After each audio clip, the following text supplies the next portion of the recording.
Good rising, my flat earth friends, and welcome back to Coffee Talk with Karen B. It is another fine Moonday morning, and the moon is 60% waning. Yes, waning. We are heading towards another new moon phase. And isn't that lovely? Shout out to Scott Hunter. Thank you for the tip on Rockfin. Before I even hit the go button, appreciate the support.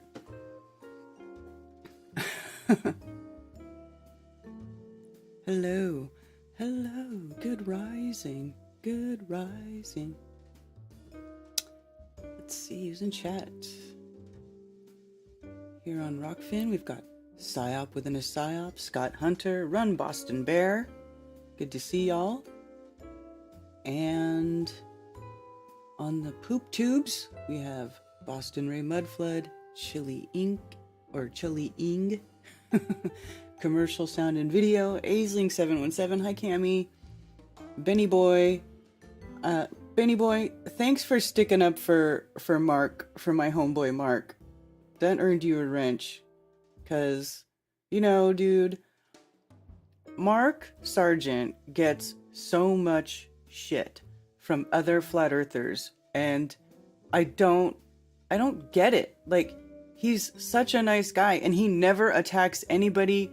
I'm sure they're just upset because he gets tons of interviews, but you know, that's what happens when you're early to the party, right? Like, he was there early. He's the nerd who was there first, like on time, like, what's going on here? You know? And, you know, and he made those clues videos, and everybody just acts like he's the biggest shill. You know, they want to give him all kinds of crap and tell him he's a fraud, blah, blah, blah. But, you know, Mark is just Mark, dude. He's just doing his thing. He doesn't claim to, like, have all the answers, and he'll talk about anything, even stuff that he doesn't really, you know, think is true. He just talks about it because he wants people to talk about it. He wants people to know about Flat Earth, and that's all he's doing. And you guys need to quit being such fucking haters, man. But you know, not all of us are total haters, although I can be guilty. I'm sure people could consider stuff that I've said to be a hater too, but I try not to hate on like people specifically. I try to keep it about the information and about the data or the ideas or the stuff that people are proposing. You know, I try hard not to, although sometimes that's very difficult. It's very difficult. And I am certainly not perfect. So, you know, whatever. Jonna, good to see you. Stephanie, effed up world. That coffee cup clock must be on the equator. I don't get it. Oh, because it's sideways. Hi, Valley Parks, Vertec, The Arc Ash, Dr. Law. I don't get it either. It's crazy to me. Hey, Lord Racer. What's up? Good to see you. Clues videos finally convinced me. Right, Vertec? Lots of people say that. The Clues brought us a lot of great people. Like Rob Skiba, rest in peace. You know? And Bob. I don't know if Bob found out through Mark, but I know Bob knew about Mark early on. Bob loved Mark. Bob was down for Mark. You know? Brandon C. Hey.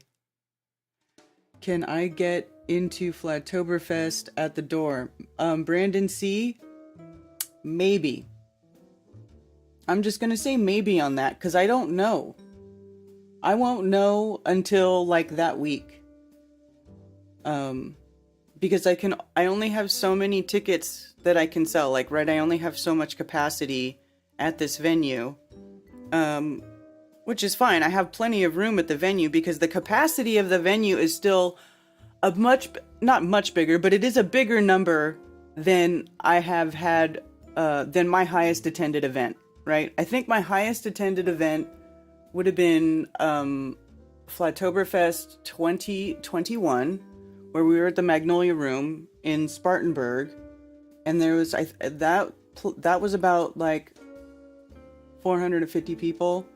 I think a lot of more people wanted to go maybe because it wasn't at the Shrine Club. Like people are all, I don't want to go to the Shrine Club. It's the Masons. Like it's just an event center that people rent to hold events at. And I have to say this every time that this comes up. And I know I'm going to sound like a broken record, but apparently I have to repeat myself repeatedly so people get it. The Shrine Club is the only venue that in 2020 let us have the event without their stupid state-imposed mandates. No social distancing, no checking if you have a vaccine, no mask wearing. Like we had a full-on, full contact, normal event in 2020 when everybody else was on lockdown because of the Shrine Club. And I just have to make sure that everybody knows this, okay? And we developed a great relationship with the Shrine Club. They're great people. They love us. They love the Flat Earthers. They all want us to come back, They did us right when nobody else would. Like, you guys don't get it. And it's not because, and these are just normal everyday people. This is not the higher ups. These are not 33rd degree Masons who are like, draining adrenochrome after they frighten the shit out of abused children. Okay, this is not those people. These are just everyday people like us, right? They're sadly, good people are a front for what can possibly be people doing really bad things, but these people are not doing bad things, okay? Shrine Club was a better venue, right? Like all that, the Magnolia Club, I just did it because the Shrine Club happened to be booked on that weekend that I wanted to do Flattoberfest. Is the only reason I didn't go back there for 2021. And so I rented that place in Spartanburg instead. And, we were like bursting at the seams inside of that place, just bursting at the seams. We'd had more room at the Shrine Club, and they have that whole parking lot right there. Like you could just hang out. You guys just don't even know. Anybody, you don't know unless you were there. Okay. How many tickets are already sold? Well over 200, like 250. Shrine Club was better than, yeah. I am Ion's cat says, I think YouTube keeps Dubé at the top of the FE stuff because he attacks most other FE channels. It's weird. I didn't watch the clues until after watching Glowbusters for over a year and a half. You know what? I am Ion's cat. I have never heard anybody word it that way, but that's actually a really good observation. He does attack. He's been attacking all of us for years. From the beginning. He was attacking me when I very first started the Karen B channel. And I didn't even have, I had like 1,000 subscribers and my channel was super small. I still consider my channel small, but it was like in the very beginning. Like I had just put out my first video and it had only been like 6 months. And then Eric Dubé was calling me a shell. When like earlier he had came and commented on my video and said it was a good video and he like left me a good comment. And then whatever. He can eat a bowl of dick. I don't care. Right? Aren't most Shriners on scooters?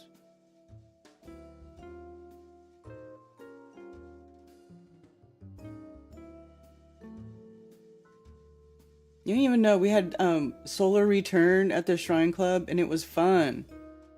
We had such a blast there. We did 3 events there. I did 2 Flattoberfests and a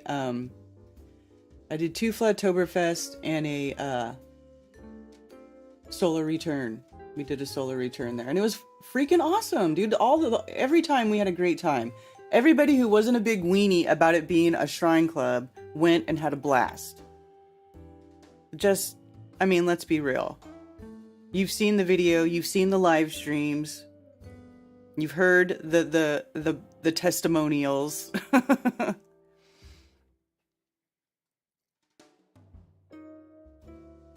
Just visited it. I know. He's the only one who comes in your feed and you don't want... Yeah. He probably watches us and lurks. He follows me on Twitter.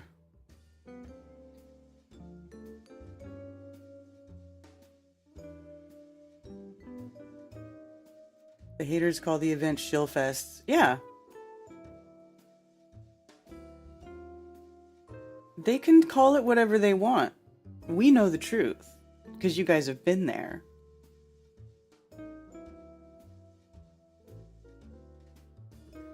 Anywho, let's see. Let me check over here. I can be here as well to help the stats. Thank you, Benny Boy. Cody Bocephus, good to see you. Carrie, good to see you on Rockfin. Carrie says, we really had fun there and they were so awesome. People just need to take things as they are and calm down. That's right, Carrie. Thank you, Carrie. See? Carrie said we had fun. I'm a shill for Effie, that's sure, right? Listen, you know what else we used to do? What we did at the Shrine Club, and that we can't do in Las Vegas, really, is Dr. Law was able to set up the tent, the food tent. And then we had all of the local flat earthers working the food tent and selling everybody food outside of the Shrine Club. And you guys, they raised so much money for a bunch of flat earthers who needed help. Every year we raise money for flat earthers that need help, and the Shrine Club is the place that made it the easiest to do that. I just want you to know. All right, thank you, Brian. You have a good one too. Lord Racer. Yeah, so that's really what's up. Okay. So, anyway, I do have my Flattoberfest thing here up. So the next event is October 21st and 22nd of 2023 in Las Vegas, Nevada, at a place called Sam's Town Hotel and Gambling Hall. This is a little picture of it right here. It's like an all-in-one type place. I can even play... You can go on YouTube and you can type in Sam's Town and you can look up the most recent videos and you can get an idea of what it looks like to stay there. It's just an average hotel. It's been there for a while. It's way off the strip. It's got a bowling alley. It's got a movie theater. There's a bunch of restaurants there. There's a steakhouse. There's a taco place. There's and it's Vegas. There's lots of places to go eat within a few minutes drive of the place. Okay. They have, if you drive there, and I'm sure a lot of the West Coast people will be driving there, they got a big parking lot. You'll be fine. And you'll be able to just, if you want to leave the place, if you want to leave Sam's Town to get food, you'll be able to do so. And it will be really easy to do it. If you have not purchased your ticket yet, you can come to the website and you can hit this tab right here, buy tickets to Vegas. It will take you to the ticket page where you buy your ticket. All right. Now, if you are a single flat earther, you can select yes for single flat earther. This is not required. You can just not fill this out, and that's taken as a no. Okay. I could even just leave it as no or just yes, and not even, if you either are or you aren't. Like a no answer is a no. It's not required. Okay. So don't worry about it. This is totally optional. And then this just gives me an idea of how many people are single flat earthers and who are interested in participating in any sort of singles event. So if there's enough of you and enough tickets get sold, then I may do like a cocktail party or something for the singles. So anyway, there's that. Also, you can click right here underneath the ticket thing to get your hotel. This link takes you to the link to Sam's Town, where you book your room through Sam's Town, and they know you're part of our group, and they give you the group rate. You do have to put one night's deposit down if you use the group rate, but it is a little bit cheaper if you book it through here than if you did it on your own, because Friday and Saturday nights especially are those nights are like full price in Vegas, Friday and Saturday night, because that's their busy days, right? So it is what it is. And so here, I also have a little map area where you can click on this if you want to do this and look and see what's around. You can see, look at hamburgers, Tommy's original Tommy's world famous hamburgers. I might want to go there. I like hamburgers. And then you can check out what's around here, where it's at. Also, if you want to join the Flattoberfest Telegram group, you can do so. This is like the carpool and info group. So if you're looking for someone to carpool with, you don't want to drive by yourself, you can try to find people in here. Okay, you can also use the app. Use David's Flat Earth Clock app.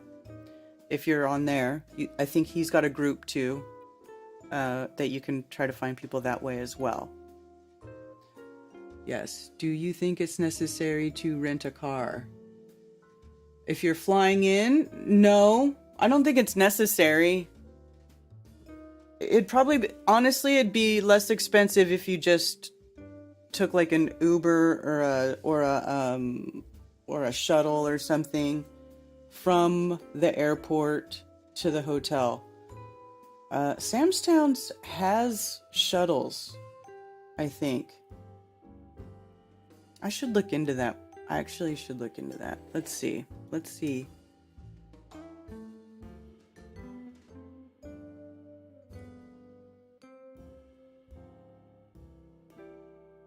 Shuttle services.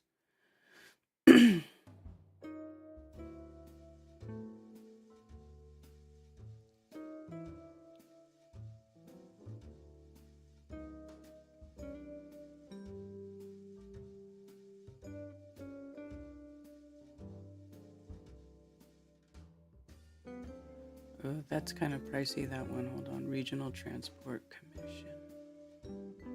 Let's see.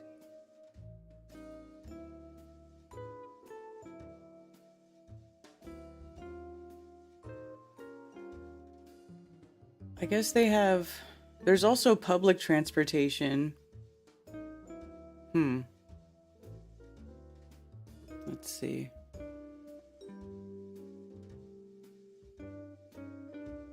Airport transit routes.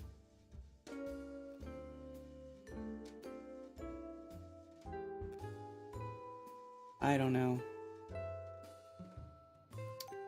They have a shuttle service. All times, prices, and information shown are subject to change, such as transportation services in Las Vegas. Well, I should put it over here. But I mean, the point is, well, I guess it depends, really. Like, okay, if you want to be able to leave Sam's Town and go explore Vegas and do whatever you want, you might want to rent a car. But if you're not really worried about that and you're just coming for the event, there's plenty of stuff to do that's right there at Sam's Town and within walking distance. And then you would only have to get yourself to and from the airport.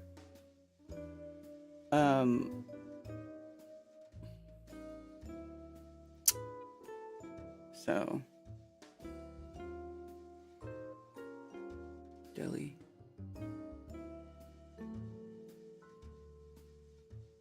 Not necessary at all to have a car in Vegas, more hindrance than a help in my experience. Yeah. How about play an FE version of the dating game, have Mark Sargent be the game show host? Oh, dude. Jonna, that might be like your best idea ever. Holy smokes, that would be so hilarious. We have a caller. Thank you for calling Coffee Talk. You're on with Karen B. Hey, Miss B, good morning. Hey, how are you? Hey, good. You know, I just wanted to comment on all the crap talking that was going on with Mark, because someone just put out another hit piece on Mark again this morning on someone that I thought was another good source. Yeah, it's Level Earth Observer. Truth. Exactly. Yeah, exactly. He's done two now. I wrote a nasty comment, and then I'm just bombarded with comments on stay away from Karen, stay away from Jaron and David Weiss. They're all. It's like, dude, you push the truth. How are you acting like this? And so he wrote me back. He's all, how am I the problem? Explain. So, I'm just sick of. I'm just sick of hearing, makes me sad. People that I think that I've been following. Yeah, I've been following for like a couple years, this guy. I and out share of Level nowhere, Earth Observer's you know? videos. I share his videos. I have shared his videos. Yeah. I've sent them to Stefan, And I'm just the freaking rock star. Like, come on, dude. Seriously? You're going to turn around and stab us in the back? It's so weird when I try to dig into people that say they follow the Flat Earth movement and they don't know. I don't know. They don't know anybody that I know. You know, it's like you follow David, you listen to Crow, you listen to Jaren, and they don't know who these people are. And it's like, what am I missing? Is there a whole other Flat Earth group out there that I don't even know about? Or it just pisses me off, you know. And, you know, I was very impressed, you know, with Eric Dubé's, I think his second to last video he put out, because, you know, he moved back. He's in New Hampshire now, and he's in the U.S. Yeah. And he did an interview about needing support from people. And I was just blown away. It's like, man, these people have been in America asking for support for people for so long while you've been overseas, not dealing with the mess that we've all been dealing with here. And now you've come back to America, and, you know, man, you did so much. There's no disrespect to Bay. You were the first, you know, out there that got so many people hooked.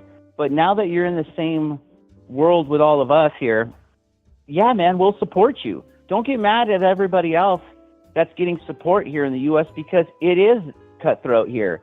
You know, you had you say you had a very easy life living out where you were living, you know, picking fruit from trees, yoga, martial arts. Okay, cool. But are you working 9 to 5, raising children, you know, busting your butt out here, being censored under all the scrutiny? You weren't. But now you're here, you're asking for the support. I get it. I'll support you, man. You know, no problem.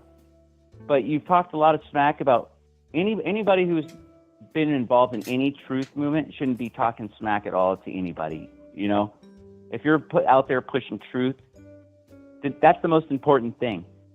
You know, I'm not going to bash you because your truth is different, or bash you because we're all in this same game right now.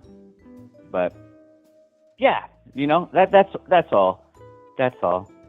You know, I wanted to get off my chest there because that shit just woke me up this morning on fire. Because, you know, here's somebody I follow, and then here we go again. Yeah. Yeah. But you know, it's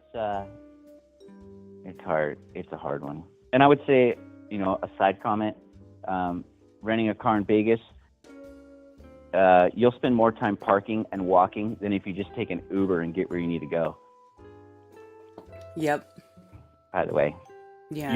Where you got to park is insane to where you got to walk to. I mean, I parked, last time I was in Vegas, I parked in the Caesar's Palace parking lot.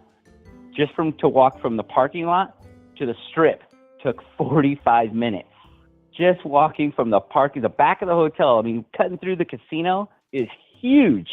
And it's like a 45-minute walk just to get through Caesar's Palace to get out to the front street. So, I don't know. I'm just saying, you know. Yeah. I don't know. I'm rambling now because I was all fired up, but I'm with you, man. I've been to the two, the first two you had down in South Carolina, and I kind of messed myself up. I bought my flight ticket and everything, was going to buy my ticket out in Vegas, and my dumbass, I had a surprise drug test getting onto a job site and was smoking weed and lost my job. So out of nowhere, so now I'm scrambling if I want to make it out there. Yeah. That totally sucks, fucking man. dumbass move, but that's what I do. But it's just weed, though. They shouldn't even be doing that shit. Like, you know, you didn't even do anything wrong, right? They're just like, surprise, random, right? Yeah, exactly. Bullshit. It's just anybody on this new job site had a test. Well, it was random, yeah. And so coming through the gate, I was selected, and I was like, get out of here. This isn't gonna go well. I already knew. But, you know, the bosses, I'm in North Carolina, so I know my bosses party and have fun, but they party with other stuff.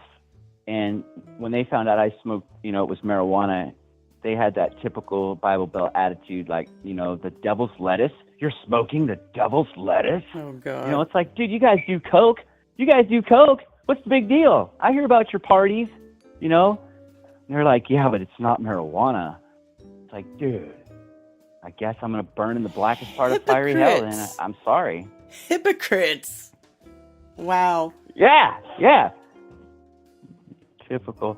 But keep up the good work, Karen. All right. Well, thank you. Thanks for calling. You.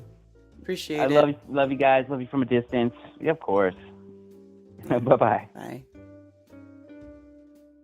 Yeah, man. It's such a bummer because, you know, especially when it's channels I like where they're just all about, you know, discussing flat earth and debunking NASA and you know, battling the Globy trolls. But no, they got to turn on us. What are you doing, man? Like, I'm a subscriber. I share your stuff out. I'm not sharing that bullshit, though. Fuck you.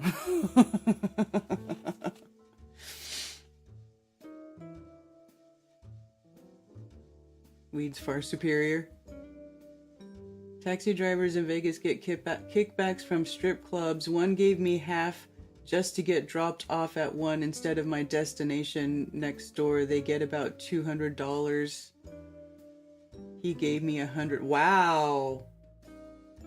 That's crazy, Scooter.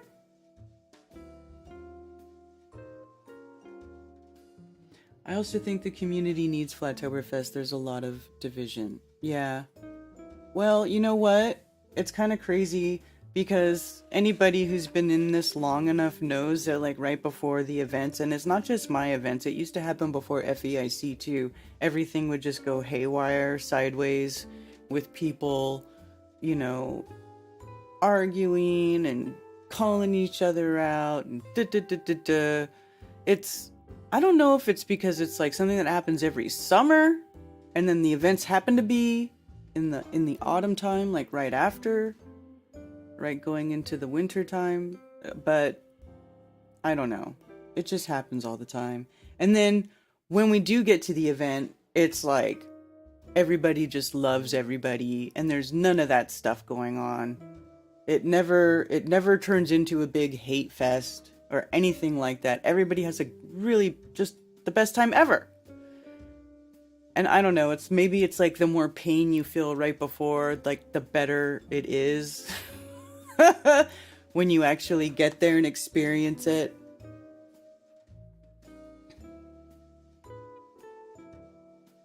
We have to battle our FE truthers more than the Globy trolls nowadays. Yeah. Maybe it's because it's too easy to battle the Globy trolls now because they got nothing. So everybody feels like, you know, now they got to be the top dog of the top dog flat earthers. I don't know. Who knows what kind of stupid bullshit people think or what? I don't know. I don't get it. I don't do it. I express my opinions about theories that people put forth, right?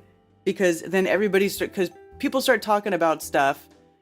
Average view duration is 11:11 on my screen. That's hilarious. What was I saying? So, you know, people start talking about other people's theories as if it was true, and then they start answering questions. People go, well, what about blah, blah, blah, and they start answering the questions with this theory or supposed idea about something as if that is the answer to the question, and it's true, and it's just not. It's just not. Not in my opinion. Some of them aren't. You know, so I end up being a lot of times the only one who's the contrarian to a lot of these ideas. I don't know why. It just is.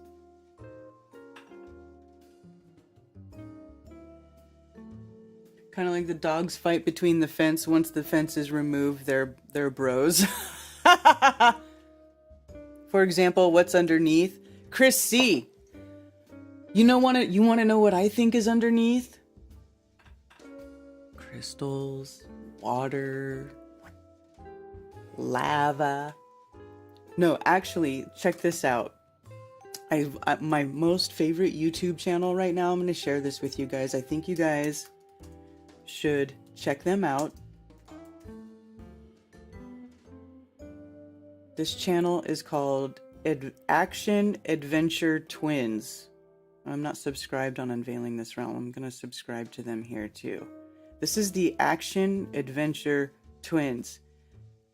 This is a group of dudes who they go into these caves. They like find these little holes in the ground and they go into them with their gear and they go exploring. See, they have other channels that they're associated with, like Underground Explorers, Low Range Outdoors. Let's see, Action Adventure Clips. They end up in these crazy places. So look at them like going into these crazy little rooms.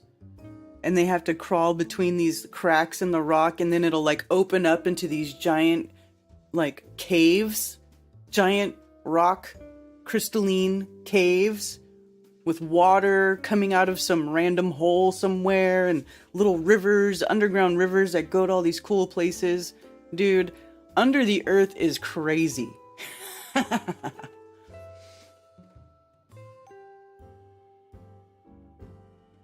Shield of Crystal. Yeah, man. Check this out. Let's play some of their shorts. Like, check out this crazy river cave we're going into. We came here last time and we couldn't even get in. There was just so much water pumping out. This thing goes. We're gonna need the rafts, ain't we? I think so. Yeah, we probably might. Dude! What's up? It's massive. Is it? Yeah. Oh yeah.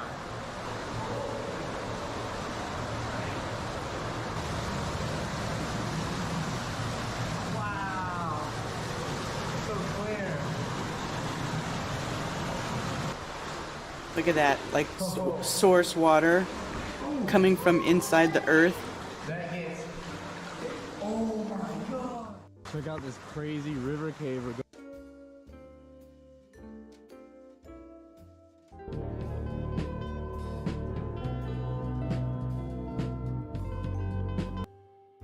I don't play the music. But see, they'll rappel down. So like outside, it'll be like a hillside, right? And they'll say, oh, so we're going to go in this little hole right here and we're going to see what's inside. And so then they gear up and they go inside and it's like this. Right? And there's all these crazy crystalline formations. They find these crazy crystals. And actually, I just watched one the other day. Let me see.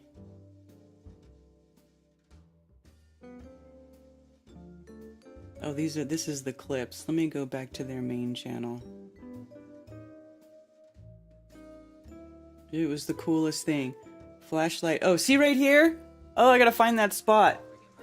So they go to inside this cave. It's, I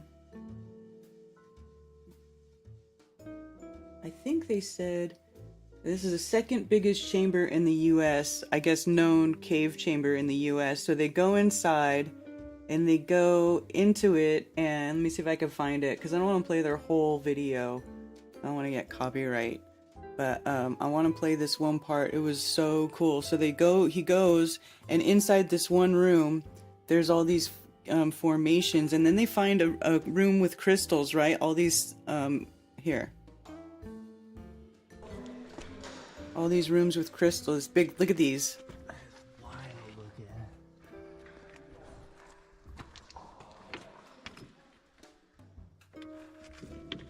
It's crazy. And then they have this like portable sun with them, like a 75,000 lumen light that they bring with them. And then they charge up the crystal and they take it off, and you see the UV reaction of the crystal. Oh my god. That is wild. Look, every single rock is covered. Every single rock is covered with epigenetic growth. Epigenetic. Look, here we go. This is awesome. Watch this. I feel the heat. I know. All right, here we go. 3, 2, 1. Oh! Still has wow. That's crazy. That thing. Isn't that awesome? I feel the heat. I know. All right, here we go. 3, 2, 1. Glowy. What? Wow. That's crazy. That thing still had a glow. Wow. Anyway, if you watch this channel, what are you guys talking about? Oh, you talking about the meetup this weekend? Or coming up that Dr. Long wants to do? Let Austin and Kai know. Are Austin and Kai even still in the Carolinas? I thought they moved or were moving to Florida. So I don't even know. I don't know, La, if they're still here. Because I thought they were moving. Yeah. Isn't that awesome, Alpine Endeavor? So anyway, if you go and watch this channel, I'm totally they're just these dudes who are insane, and they strap themselves with their harness gear, their climbing gear, and their headlamps, and they strap GoPros to themselves, and they go climb inside these holes, and they go into these crazy caves, and they go like through these, I mean, insane things. I was watching one, there was one cave where like they go through a certain part and they call it the pulverizer because it's like a big room, a big cave room, and then they have to go through, and then it closes off, and then they have to go crawl through this other little passageway through these rocks, and it's called the pulverizer, and then once you go through that, it opens up into another big room. And it's just crazy how like some of them, they don't even get to the end of it. They're like, well, we're going to stop here and go turn around. We're at least a mile. It's like, it's insane. So what do I think is under the earth? Like, it is literally the crystalline skeletal system of Mother Earth. That's what's under there. And there is water flowing through some of it. And then there's molten lava or magma apparently flowing through other parts of it. It's like the fire and ice system working down there somehow. I have no idea how. Don't ask me. But the crystalline matter that is down there and the way it's all set up makes it happen. I mean, look at this. They're just running like into these caves. They go and they go and they go, and the room is huge. And then they get to a river. Then there's like, oh, there's a river. Start with a river. And then they're like on this little floaty and they're going down a river. I mean, it's just crazy. It just goes and goes and goes. And this, I'm fascinated. I've become very fascinated with this channel because I'm like, you know what? This is what it looks like. It can only just it makes sense, right? You're literally looking at the pillars, right? These crystalline, they get to these places and you'll see these huge sheets of crystal, these walls of crystal. It's insane. 600-foot deep pit inside a cave. All right, guys, we're here with Nate and Ben from...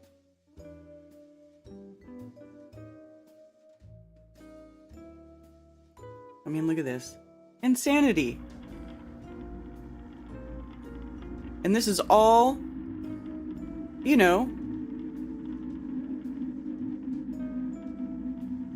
it's all just rock and crystal. It's the foundations.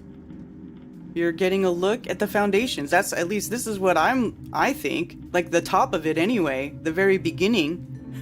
All right? The parts that reached up to here, to where we could see it. I mean, how deep does it go? Who knows? I mean, it's insane. So anyway, I love this channel.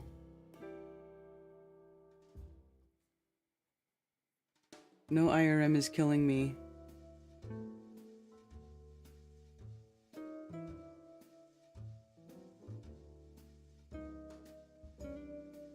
Here until end of month? What do you mean?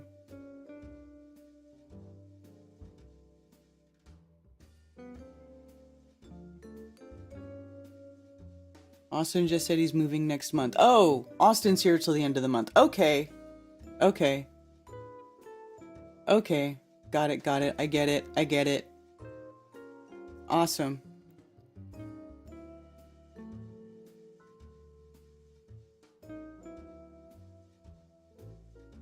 Done with that. I've done that kind of caving when I was a kid twice. It's awesome. However, the second time scared me enough that I don't want to do it again. Dude, they have videos that are literally titled high anxiety whatever, because he's like crawling through these. Watch this. Search anxiety. High anxiety inside Petty John's cave. High anxiety. Anxiety warning. When your light goes out inside a cave, anxiety warning. Stuck alone in a cave, anxiety warning. Because sometimes, seriously, just watching it will give you anxiety. I was playing some videos for Ted, and Ted was like, fuck no, I can't watch this.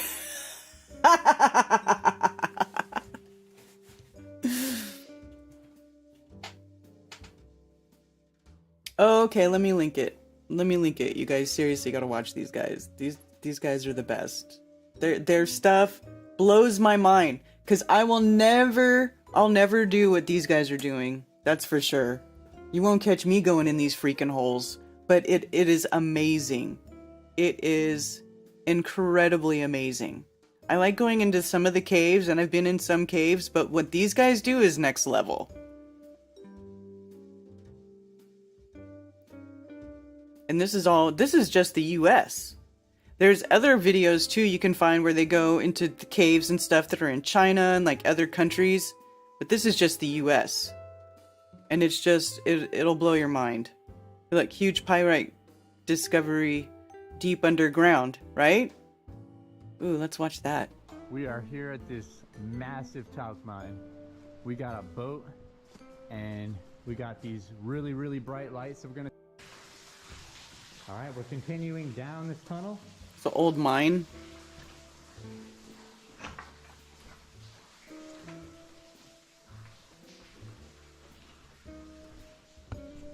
Check this out. We came to this room where like all this stuff had fallen off the ceiling, and there's just cubes of pyrite everywhere in the rocks. Look at that. We're just finding them on the ground. What? Massive cubes. What? Feels like metal.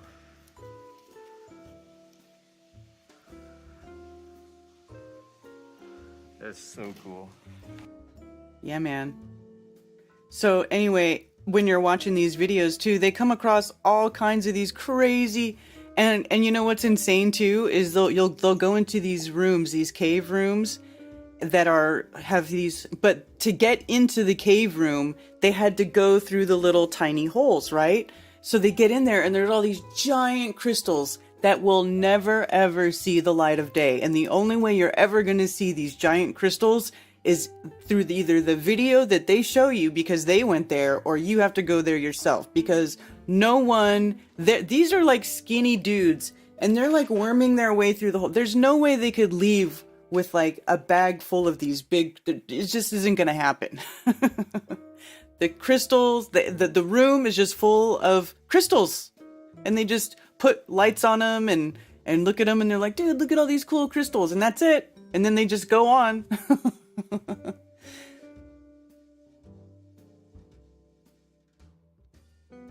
Do they ever find the center of any melted buildings? No, but it's so funny. It's so funny when I'm watching this and I'm like, how do people think that the mountains are melted brick buildings? Because I'm like, look at these, where these dudes are going inside some of these mountains and they're freaking hollow inside some of them, which is amazing to me. So while I don't think the inside or what's underneath or what makes every mountain is the same thing, not by a long shot, but it is interesting. It's like almost like some of these mountains are basically giant geodes where they have this big hard outer crust shell, and then you go inside, it's just hollow inside, and it's all these weird formations inside. It's just a trip.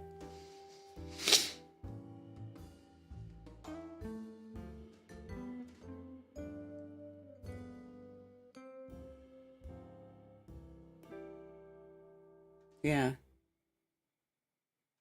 They blow up the caves around me after people get lost in them. Oh, that sucks, Kyle. The hollowed out mountains are proof of the rooms, Karen. Open your... That's probably exactly what they would say. It's probably exactly what they would say. Is a pocket of survival.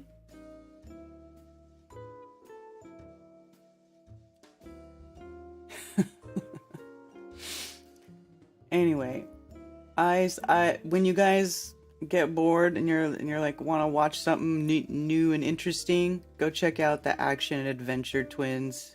Look at this. Look at this. This is what I'm saying. And then look at the title. They had to pull me out.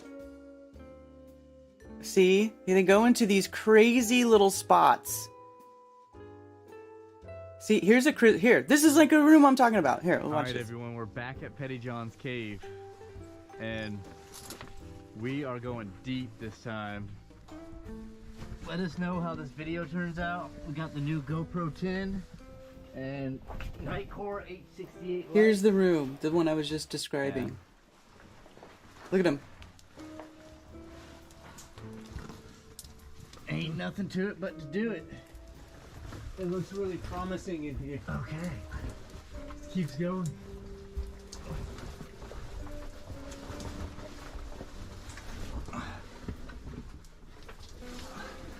Like a narrow tunnel. Yeah, it is.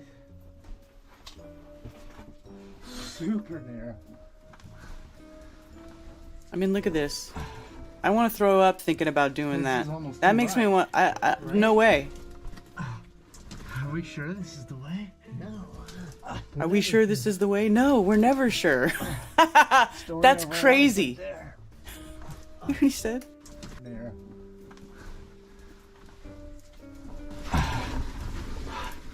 This is almost too much, right? Are we sure this is the way? No, we're never sure. Story of our life right there. Right? Like, that's insanity. I hope this leads somewhere. Here, I'll take your bag. Oh, nice. You just... Back to the crystal room, dude. No way. So they go through all that, Dude, I thought that's where we are. I just saw some crystals back there. That's why I was and like, then they're in the "What?" room. The crystal room. Oh. Heck yeah, man. Look at this. This Isn't is this like insane? One of my favorite rooms. I mean, look at that. Holy crap. There's crystal all over the wall. Look at that. That pocket of crystals is crazy cool. It just goes on and on. I mean, look at that. Each one of these is a crystal.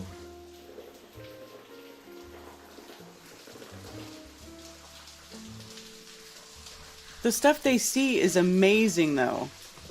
You know, like, there's only a handful of people. Probably, I don't know how many people have gone in there to go look at that, but it can't be very many. Check out all these crystals that we just found. Look at it.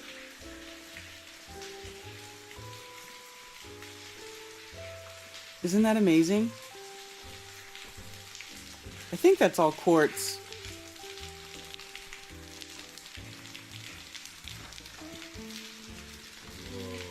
Look at cubes. Yeah, perfectly see-through. Looks like calcite, maybe. I don't know. Big Daddy right here. Holy crap! What does that look like when you put the light behind it? Whoa! So cool. Isn't that amazing? Awesome. Oh yeah. See what the other side looks like. This is a cool room, man. I know, right? Wow. Yeah, so anyway, that's what I think is in the earth. Wow.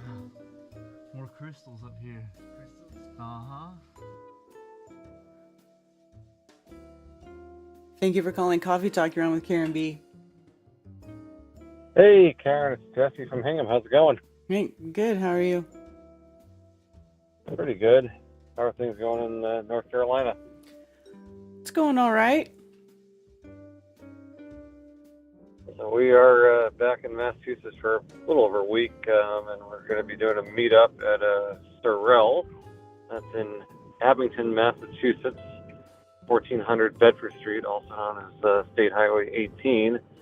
And that's this coming Saturday, August 12th, 6 p.m. till whenever. We'll be there at 6 p.m. Anyone would like to RSVP, 918-404-7542, or you can email me at 300kmileprius@gmail.com. Yeah, I put that on the website too. That is it's at flatearthfestivals.com under Flat Earth Friendly Meetups, Saturday, August 12th. And, thank you. Yeah, and Dr. Law, I guess, if you want to call too, I thought he said he was going to call for his meetup next, but yeah. Yeah, cool, awesome. So, other thing, or just to start tuning in, I guess we were just talking about the underneath the earth, and I'm just curious what your thoughts on. Are you familiar with the Kola super deep borehole in northern Russia, near the border of Norway? Mm-hmm. Have you heard of that so-called well to hell thing, where they claim that they lowered, a sound device and heard screams? Oh, yeah. You ever heard of that one? I think I have heard of that, but, who knows? I mean, from what I understand, the actual recording is it turned out it was from a soundtrack from some, scary movie or whatever. Oh, jeez. But, I mean, who knows?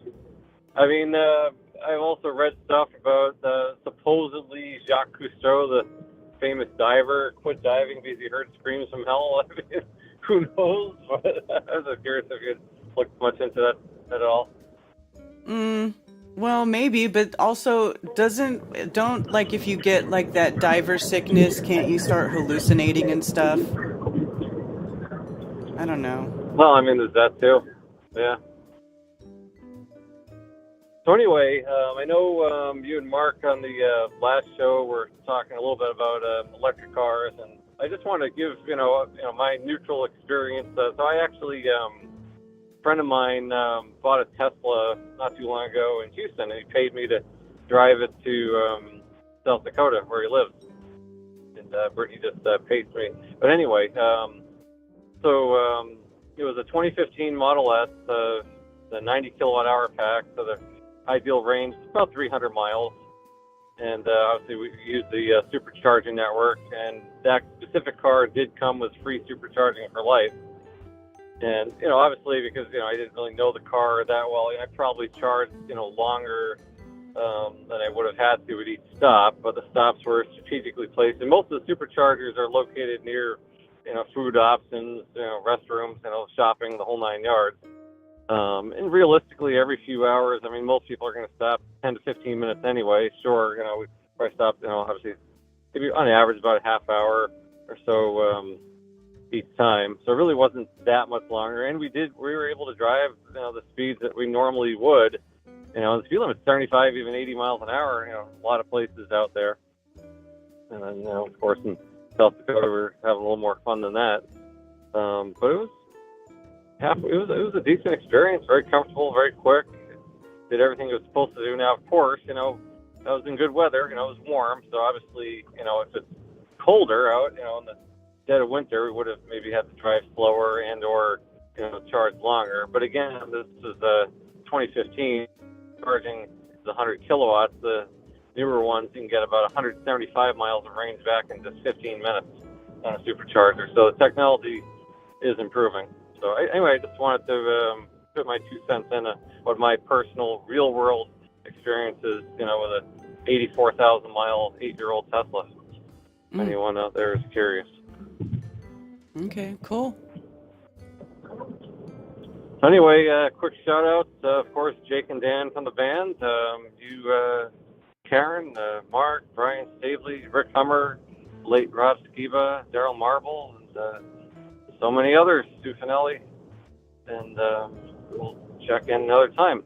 All right. Again, quickly, Abington, Massachusetts, this coming Saturday, 6 p.m., Sorel Bar and Grill, 918-404-7542.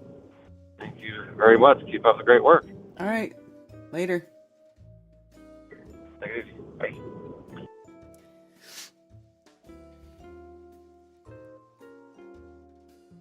Just check these other chats.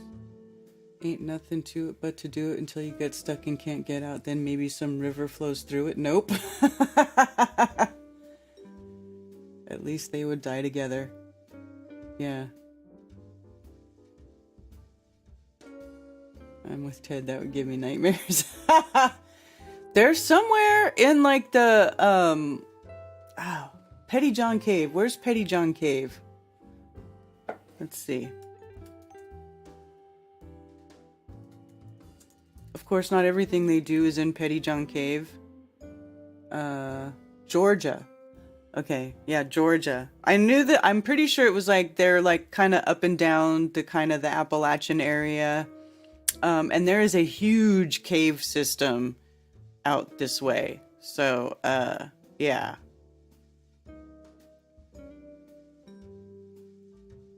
Pretty interesting though, right?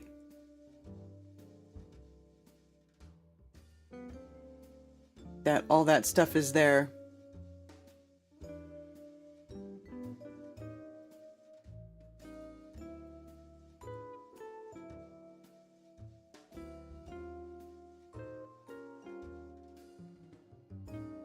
Thank you for calling Coffee Talk. You're on with Karen B. Hey, Karen B. Tony Coriolis. Hey. Hey. So currently I have Monday off today, so I'm up in like my out-of-town place, like north of the valley. I'm here in Payson, Arizona. Actually, I'm like a little town south of it called Geisela, so I got to drive up to the road. So I've missed the whole show up until right now. I just saw that you were live, so I called in. I was going to listen a little bit before I was going to start talking. Oh. But, hey, just wanted to call, check how you're doing. Okay, what I came up here this weekend for, there's something up here in Arizona called a Jackalope Freedom Festival. Okay? Okay. And I heard about it through, like, someone who was in our flat group, and I was thinking it was just going to be all, like, anti-COVID type of stuff. But I guess it's, like, way more hippie than I thought it was going to be, which is cool. You know, I'm still going to go out and camp a night next weekend.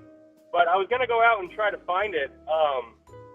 So I went now twice to try to find it, and they just have it mislabeled online on their website. So I've driven like an hour to it last weekend and this weekend, and I still have not been able to find it, but I'm going to find it next weekend. But then the one girl who told us about it said it's kind of not what we were expecting. We thought it was going to be like it says right on the website, it says they're setting up an agorist marketplace in the middle. You ever heard that word, agorist? Yeah, agorist, yeah.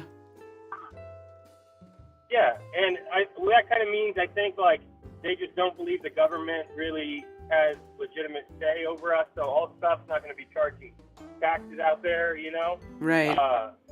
And then they had a whole thing on the website for donations for the porta potties. So I was thinking there's going to be porta potties, there's going to be vendors and stuff. And the one girl from the group said there's like a couple of buckets with sawdust in it for porta potties. And then no food vendors, and everyone out there is kind of creeping her out. So I don't know. I'm still going to go out next weekend and check it out. But what is it called? Hopefully I don't have any bad updates for you. It's called Jackalope Freedom Festival. Jackalope Freedom Festival. Oh, okay. Yeah. And, like, anytime I go up anywhere, this is on topic of flat and everything, the Flat Earth app. Anytime I go anywhere, like, I went to Newport for 10 days, I was messaging so many people. I come up here to the Payson area, I message the couple that are around. I get, like, no responses. Like, I can tell that they have profiles, but, I don't know. I just think that we need more of a revamping on the messaging feature before we do any sort of like sending video data package along with it.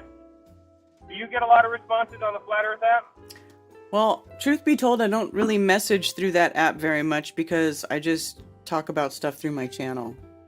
So like I got you. But I have used it. And sometimes I'll go in there and I'll, like I don't have, maybe it's because I don't have alerts on or something, or if maybe I don't remember turning them off, but sometimes I won't even know that there's a message there unless I actually go in and open the app, and then I'll see there's a little alert there.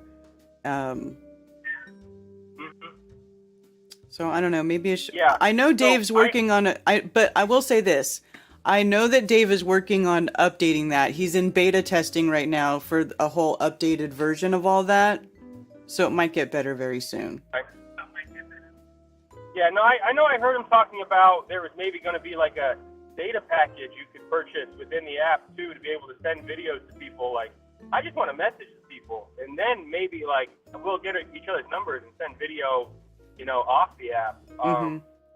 But yeah, and I even know I have all notifications, all allow everything for this app, for the Flat Earth app, and so I should have notifications pop up. But a dude from my Flat Earth group, me and him have talked about this, like, hey, don't you think the messaging kind of needs some work? So we're trying to like find each other and send messages. So he just sent me on Facebook Messenger. He goes, I just sent you 2 messages, but I did not get like a notification. So I know I have 2 unread messages in the app, and I have notifications on, but yeah, nothing popped up. So yeah, hopefully everything changes with that and it gets all streamlined and smooth. Yeah, it's tough. Yeah. But yeah. But there were really so many people out in Newport, and I even casually found Hibbler's dot on the app. I was just going around and said Hibbler Productions. So I instantly sent him a message like, hey dude, I'm gonna be at this street fair Tuesday, Huntington Beach. And no response, But is he in Southern California? I thought that was cool. Yeah, he's a little north of Newport, it showed him. Oh. It showed him in a great little spot, yeah. I don't know why. North of Huntington Beach. Oh, I don't know why I thought he was in Texas, but I don't know. I don't know anything. I don't even talk to the guy, so I have no idea. Oh, okay. Yeah, I'm a big time fan of Eddie Bravo, and then Hibbler's producer of Eddie Bravo's show, so I'm all into that stuff. So just talking Hibbler, so okay, you're not super familiar on all of his stuff. He has he's talked about it a couple times going around. I've mentioned it to a lot of people. I think it's really cool. Oh shit. Okay, a wasp just came in. I'm good. Rolling my windows up. So have you heard his Michael Jackson talk? Hibbler's Michael Jackson talk at all? No. It is so interesting. What are your thoughts on Michael Jackson off the bat? I don't know. That he's really freaking weird. The whole thing around him is weird. Everything, that whole, his plastic surgery obsession and just, I don't know. It's just weird. I never really think about that too much, but yeah.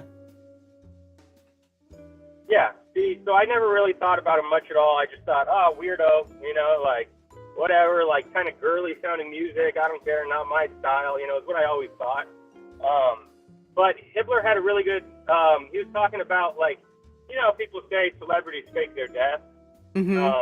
Well, Michael Jackson, yeah, I think that's my, like, whoa, he really might have faked his death to do, like, he's a big part of the Save the Children movement, Mm-hmm. And then the media just came around and slandered him with this whole he fucks kids type of label that everyone just bought. There was no official trial. The FBI even had a multi-year investigation on him, didn't find anything. And just everyone thinks he's just some weirdo. But his music was really like, he's got one song, All the Lost Children, or this song's for All the Lost Children or something. Like, I heard that and I was like, whoa, like, no wonder why they're slandering this guy, he's working against them. They're and I don't know, I don't have any serious thoughts on the Save the Children thing. I just know, yeah, I'm totally with Save the Children. And just listen to Hibbler talk about Michael Jackson sometime. It was when Hibbler went on Eddie Bravo's show. It's on Rockfin here. It was really good conversation, and it really had me thinking. And then I went down kind of Michael Jackson's music. His music is very pure. There's nothing satanic about it, as we hear a lot of Satan messaging and a lot of music nowadays. It rang true to me. That's all I'm saying. Yeah, I do remember watching that video of that guy who was like a burn victim who went on some show and talked about Michael Jackson. His name was like David Yeah. something or other, and it Dave, totally looked like yeah. it was just like it was the same exact thing as like when David Bowie died, and then like the ex-producer of David Bowie went and did an interview about David Bowie, and then he fucking looked like it was he looked just like David Bowie, and he had that lazy eye and everything, and you're like, dude, what the fuck's going on here? You know, and then there's that other dude shows up that with the whole burn face thing, and you're like, is that like a weird like movie makeup prosthetic? Like that's just crazy shit. It's just yeah, it does make you wonder, yeah. what are these people doing? And of course, I wouldn't put it past them to do any sort of thing like that. Mm-hmm. And Dave, then Dave. it was also tying in some stuff. Okay, and this just me being a person listening to all this stuff. I would say Hitler's not like, he's definitely not MAGA. He's not like Trump's gonna save the day. He thinks they're all playing us, you know. But then there's a big thing to this whole Michael Jackson thing where that QAnon, you know, a big thing that they would say in that movement and everything is the best is yet to come. And that was a big thing in the Michael Jackson, like, you know, he said that a bunch in his documentary that came out after his death. And there's a whole weird thing to, like, who put together this documentary, how'd they get all those clips? And then the guy says, like, he made it with Michael, yet it only came out after Michael's, like, it's so interesting. So the Hitler on Eddie Bravo, it really has my mind thinking. And I'm up here listening to Michael Jackson now. Never thought that would come. Yeah. Interesting stuff, Yeah. huh? Totally. Well, Karen B., you're awesome. Thanks for doing this coffee talk. I always look forward to it. And I was even talking to some people at the bar here yesterday, and I told them, like, my name's Anthony. It was like an older couple. It was Lynn and John. And then he goes, does anyone call you that T word? And then I go, oh, what, Tony? And then I go, no, I claim it now. I got a conspiracy name, Tony Coriolis. And I went into everyone I've been hitting with flat up here in Payson. They're all digging it. Like, I don't know. The world's turning in a good way. I'm not all negative about it. That one guy who always calls in and says, oh, I'm just watching the world burn. I want him to say something else. I want him to stop watching the world burn. Come on, man. Do something good. Like, enjoy it. I don't know. Yeah, that's JM. You know which guy I'm talking about? Yeah. JM. Yeah. Well, all right. Shout out to you guys. Quit watching the world burn. Put out some fires, dude. Come on. Yeah. All right, Karen B. Thank you for taking my call. All right. Thanks for calling. All right. Peace out. Peace. Too funny. Too funny.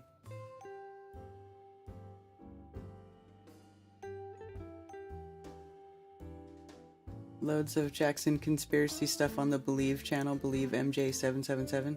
Interesting. Thank you for calling Coffee Talk. You're on with Karen B. Hey, Queen Bee, how are you? Hey, Dr. Law. How's it going? Everything's going. Same old, just different days. Yeah. Yeah, but just want to call in. Thinking about doing a meetup this weekend at the pool at my brother's place. It's Alex Critical Inception just moved down with Jack. So I just want to welcome him to the area and to the community. And well, he's already been in the community. He's been here, but now he lives over here.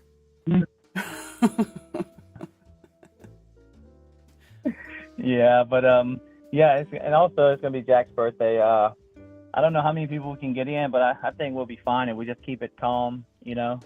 Mm-hmm. So, I guess we can do it Sunday around 11 or 12 until. That way, people will be in church at that time, I guess, and we can just hang out at the pool and swim. Sarah is going to be there too, so maybe we can just all pitch in and get some pizza or something like that.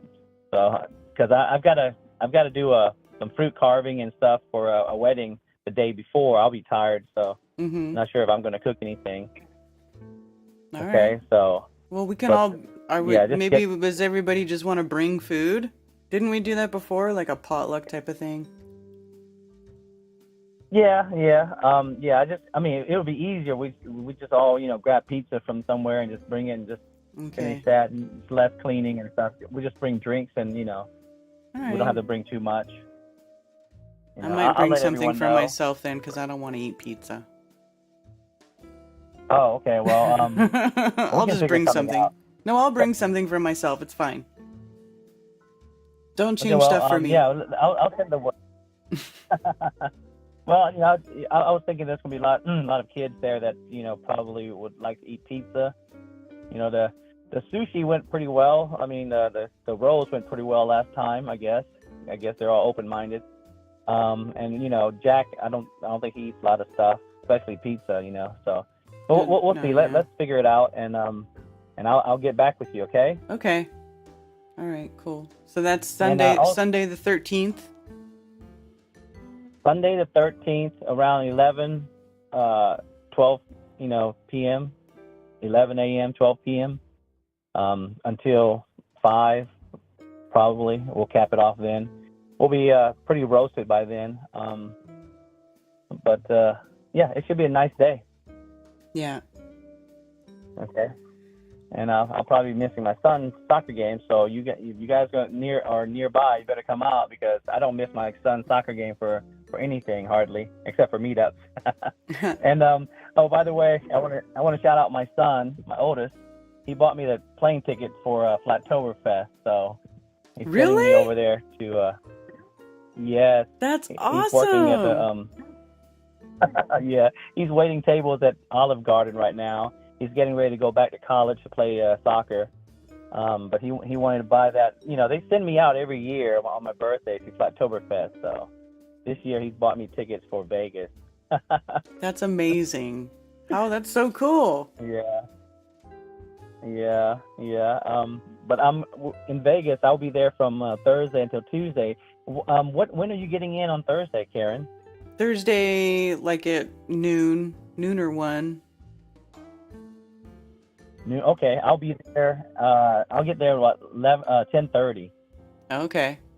And yeah, so you guys get there at 5 o'clock? Okay, that sounds good. Are you gonna get a car, or are you gonna just take an Uber? Well, I have rented a van. I rented a minivan for Ted to drive so he can pick up like speakers, like my people, because I've got people coming from the UK and people that are flying in and stuff. And so, like Mark and stuff. So I have rented a van so that Ted can drive people around and we don't have to worry about them trying to get themselves to and from the hotel. Oh, that's awesome. Yeah. Taxi service. Yeah. Yeah, that's Great. Ted. Yeah. Well, Shelly might need a ride. She comes in around 5 o'clock. Maybe if he goes to the airport at that time, he can grab her as well. But yeah, I'm looking forward to it. We're gonna do when are you doing the pre-registration on Friday? I don't know yet, but it'll be Friday, probably at any time during Friday. I just don't know if I'm gonna have a place set up where I could do it. I might be able to use one of the rooms, like the. I think we'll figure it out. I actually, now that I think I just answered my own question inside my head. But yeah, there'll be a place where we can set up and we can get people registered and get everybody their lanyards so they're good to go for Saturday when it starts at noon, not early in the morning, at noon. But, just remind everybody to take it easy, pace yourself, don't get wasted Friday night, and then waste the whole day Saturday. We're gonna get wasted. We're gonna get wasted Friday night. Commercial sound and video. Nathan is gonna set up karaoke for us. So I was thinking maybe during your registration we'll do a meet and greet with everyone and just let them know that we're doing the karaoke in that same room that you guys are holding the conference. No, we're not doing it in there. It'll be a good time. No. Oh, is it? No, that's not happening. No. Okay, so I guess Nathan will get another room. No, what? Yeah, the conference room is going to be being set up for the conference. So we already decided that we're not doing karaoke in the same room when we're doing the conference. I'm like, dude, how are we going to have a karaoke in there when we're having people build a stage and shit? Like, no, dude, we can't do that. So, we're trying to do it. There's another place where they have a little stage area. It's kind of by the bar, like in between the bar and the pool or something. And we're trying to work it out over there. Awesome. That'll be awesome. Just let me know when you get that finalized, so I can, have something ready for the people and get them together, and we'll have a good time. We don't have to leave the hotel. For those of us who are staying there, we can just hang out and just party on until the conference starts at 12 p.m. on Saturday. Yeah, you guys are not me. I'll be sleeping. I sleep at night. Just saying. That's FE time, Karen. Come on. We don't sleep. You guys all right, cannot so sleep. anyone, I hope to see everyone in chats there who can make it. If not, we'll do another one next year, right? All right. Yes. Maybe. Yeah, we'll take it year by year from here on out. That's what I'm doing. Taking it year by year. Yeah. This one's going to be a blast, I'm though. really looking forward. Yeah, I'm really looking forward to that. And once again, just want to say thank you for all you do, Karen. Without you, there wouldn't be a lot of us around for sure, So and not people not knowing each other, we'd still be in our little closet somewhere in different parts of the world, and you're just getting everyone together, having a good time and building friendships. Just hate to see that some of the friendships are falling apart with the way we think. I wish everyone would just come together and just enjoy life. And we're here for a short time, guys, and there's nothing new under the sun. So let's get together, have a good time before we leave this place and go into the next journey. Okay? I agree. All right, Karen, you take it easy. Much love to everyone in chat. All right? All right, Law. Have a good day. Thanks. Later. Yeah, man. Don't pull a squeeze, right, Zulu? It's funny.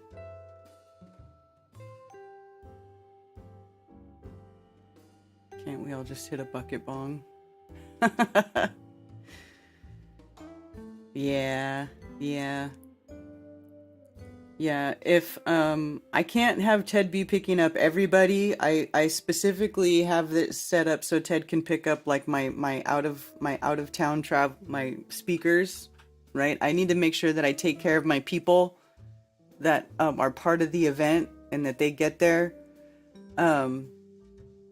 And trust me, I have already spent thousands of dollars doing so. Thousands. It hurts. But yeah, so, and if you happen to show up when Ted's there picking people up and there's room, of course, I'm sure he'd be happy to take you. But I can't say that he's going to pick up more than the people I specifically need him to pick up. We'll just say that. Poor Ted, he's going to be like, I'm going to be stuck at the airport all day. So, yeah. Yeah, there's all the Mark Sargent trolls because stupid conspiracy cats and McToon, the loser, had to go. They're such losers. They're such leeches on us. Like last Strange World, they were restreaming our stream and our chat, and they were trolling our chat, and they had a bunch of troll callers call in to try to troll Mark. Mark, did you check your email? Check your email. Did you check your email? Because Mark said, take a picture from an airplane that shows the curve and send it to me, and I'll leave Flat Earth right now, right? And of course he's just trolling. He's trolling them, which makes them troll us. But of course, if they're trolling Mark, they're trolling me too, because Mark is on my channel every week. And then I'm getting emails. Karen, you're such a bitch. Karen, you're such a blah blah blah. Karen, you've been exposed. Like, why don't you guys get a fucking life? Whatever. I just want you all to know that I deleted your emails. I blocked your emails. I don't care. I have no interest in engaging in any type of back and forth conversation with anybody, any sort of loser who follows McToon or Conspiracy Cats or wants to just talk shit and has no proof of the globe. McDouchebag and his little douches. Yes. They're total beggars.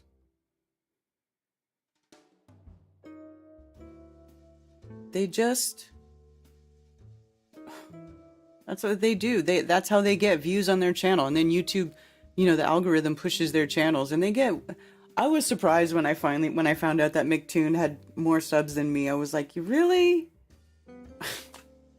Because I would always say, because I was telling him, I'm not going to let you exploit my channel just to get views and then, or exploit my channel for views or whatever. And someone's like, he's got more subs than you. And I was like, really? Does he now? And then when I looked over there and he does, and I'm like, oh God, of course. But then, whatever. They all get pushed. Thank you for calling Coffee Talk. You're on with Karen B. Hello? Hello? Is this the party with which I am attempting to call? Jack. Excuse me. Yeah. What's up, Jack? You're not a blah blah blah. I'm just letting you know. I'm not a blah blah blah. They said that. Yeah, they said that you're a blah blah blah in the email. That's not okay. Well, thank you. Not a blah blah blah. Appreciate it. So, just to let everybody know, since Dr. Law just shared his information, my wife has also forced me to go to Vegas alone. I didn't want to go unless I could take Carolyn and Shemaya with me, but it wasn't in the finances, so my wife's forcing me to go. So me and Critical Assessment / Alex will be traveling together and hanging together, and we'll be probably doing Wednesday to Tuesday. So we're going to be there a minute. And yeah, it's gonna be a good time. We may change those days, so those days are not concrete yet. We may not leave till Thursday. We may not go back home till Wednesday. Who knows? Oh, okay. So, yeah, we'll definitely go, and it's gonna be a fun time. Right on. But yeah, the meetup definitely gonna be there. It's gonna be my 45th-ish birthday, so. But that I was hoping, to get a meetup soon, on Sunday, because it's hard for me to do meetups on Saturday, so it's gonna be a good time. Can't wait to see everybody hanging out, and maybe since if people want to have a later meetup after Dr. Law's brother's house, then we have somewhere to go in Boiling Springs after. So. It's not necessarily done when it's done, So we'll see. It's gonna be cool though to see everybody hanging out together. And yeah, that's all. That's all I called for. Just let people know that I'm going as well. And you're not a blah blah blah. Thank you. Right on. It's gonna be awesome. All right, later. Yeah. So. Of course, many of the same people who are at all the events will be there. I always do an early bird discounted ticket sale, and just so because I know I want my regulars to get the best price, and so they always buy their tickets early. There's around 100. There's about a good solid 100 people. Like as soon as I announce those early bird tickets, they scoop them up. Shout out to you. Shout out to you. I love you people.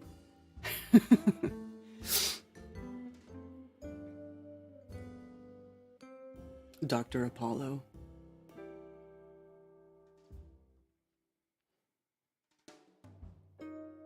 Cheers, Billingtano. I appreciate the help.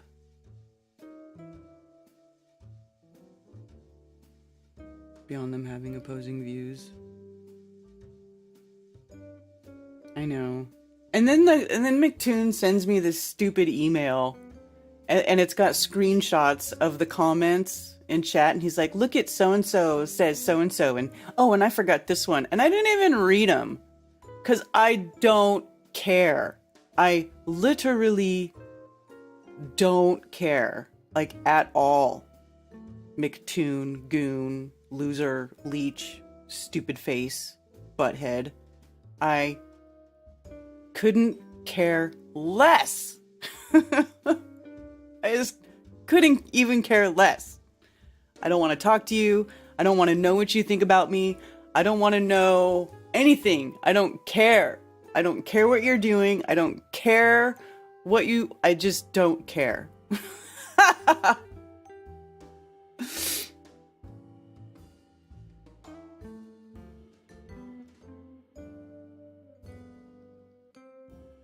Yeah. So check this out, you guys. A video came across my feed. Let me see if I can get my computer to stop beach balling here.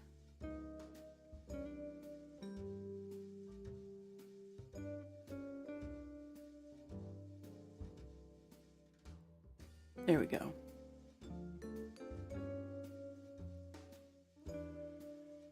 It was this video, from this dude. Do you guys remember this? I shared this video. I called it, Message from a Hollywood Insider. And I watched it again, and I thought, you know what? This is really interesting, because this guy's name is John Paul Rice. I mean, he says who he is in the video. And he's a producer from Hollywood, and he made a movie called A Child's Voice. They made this movie. This movie was made and released June 8th of 2018. Okay, 5 years ago. A Child's Voice. And it's a feature film. It's not a documentary, but it's basically, it is it's the movie that came out 5 years ago that is what Sound of Freedom is supposed to be, right? But nobody knows about this one. Nobody knows about it. But I thought it was interesting because I watched him and he tells us what the movie's about. Just gonna wait here just a moment, see if there's anybody who comes on. I just wanted to talk to a couple of you. My name is John Paul Rice, for the people watching that may not know who I am. My friends know me. I'm an independent film producer. I've been in Hollywood for about 20 years. I started my film career in Remember the Titans. Worked at Senator International, later Mandate Pictures, under the producers who did Juno, The Grudge, Harold and Kumar, Stranger Than Fiction, and eventually The Hunger Games when they went back into Lionsgate. The reason I wanted to talk to everybody here today is because over the course of the last week or two, we have found out without notification that Amazon.com, for which we have 6 of our movies on there, our film, A Child's Voice, which has been on there for over a year and a half in the UK, the United States, and now 70 other countries, was suddenly, without notification, removed entirely. Suddenly, without notification, moved entirely. This video came out in 2020 is when I originally shared it. From their platform. They unpublished it, and they made it not searchable in most of the sites. We've only tested a few outside of the United States, but the one in the United States, if you put in A Child's Voice in Amazon.com, you can't find it on the 1,100 pages that they'll give you back on your searches. The only way that you can get it is through a direct link, and we discovered this because the director's daughter had sent the links out to several of her friends when the Wayfair scandal broke. as well as the Maxwell files being released in the last 48 hours. And Amazon came back to us. They gave us a very standard corporate non-committal response that said, we make a lot of changes, we do this and that and the other, we judge things based on performance, but they couldn't give us a very specific answer. And we all know what the answer is. What our movie did before Epstein was known about in the public and before Maxwell was known about in the public is we found a network of pedophiles among a global network of people who were selling kids back and forth to each other, trading them like candy. It goes right in through Hollywood. If you look at the Daily Beast article, you'll see that Jeffrey Epstein had a pipeline right into Hollywood through Harvey Weinstein. That was last year. I've done a lot of deep dives and research into this, and there is a very satanic element to it for which we incorporated it into our movie. Our movie is a feature film. It deals with two teens, one who's a homeless, heroin-addicted teen, hears the voice of a child who had been killed at the beginning of the movie, calls out for his help, and he goes on a mission to rescue a girl from these human traffickers. They come together, and then they stand up to this network in a spirit of love and courage for all of these children. It's a very beautiful film. It's been well reviewed, well received, critically acclaimed by the people that have reviewed it, and also many users, by the thousands, by the tens of thousands, by the millions all over the world have seen this. So when we had all of this come up, we went viral with it on Twitter the other day, and it exploded because we still have one platform left here in the United States, and that's Vimeo.com on demand. What I would like everybody to do is, more importantly, I don't need... So I thought it was really interesting that the storyline is actually kind of similar, except it's although it's different because it's almost like it's like the children in this story they seem to save themselves, right? Like it's the victims who are standing up and saving themselves in this storyline, but in the Sound of Freedom it's that they have to be rescued, right? They have this outside, guy comes out and supposedly rescue. I don't know. But I found it interesting. I haven't watched this yet. I plan on watching it. And I don't know why I didn't ever watch it before. But I think it's also interesting, like, if you... Hi, Voynich. Hail, Ben.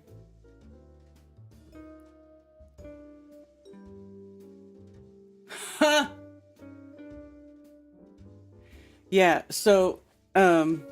he talks about, he mentioned sources like books to read, books for help for recovering victims of human trafficking and blah, blah, blah.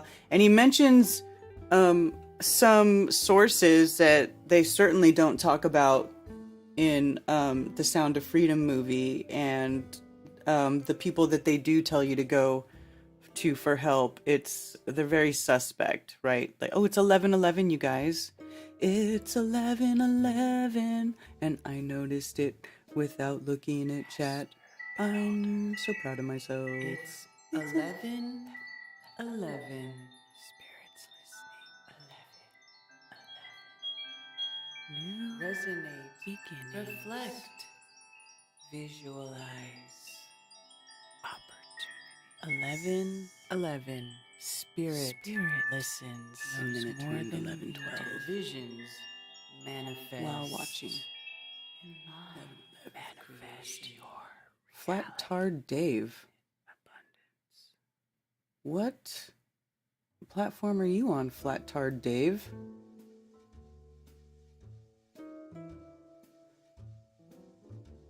Sounds like a Jerry Marzinski story. Oh, the guy who talks about the schizophrenics. Excited to be gathering in Las Vegas. Yes, Ardesir. Flatless, hello. JPR has been on Tinfoil Hats a few times. They were good episodes.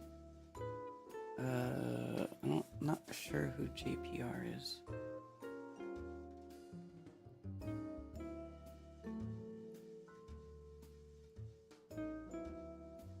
Who dat? I just manifested a dab. It's pretty funny. Ribnikov? Ooh, okay, boy. Well, let's look at that. Yeah, so anyway, I think I'm gonna watch this movie later. But I just wanted to bring that up. I think it's funny. And then the guy talks about how his movie got removed from Amazon without any notice. And right when stuff was going down, you know, with Maxwell and all that crap. Man, it's really crazy. Here, let's watch the trailer.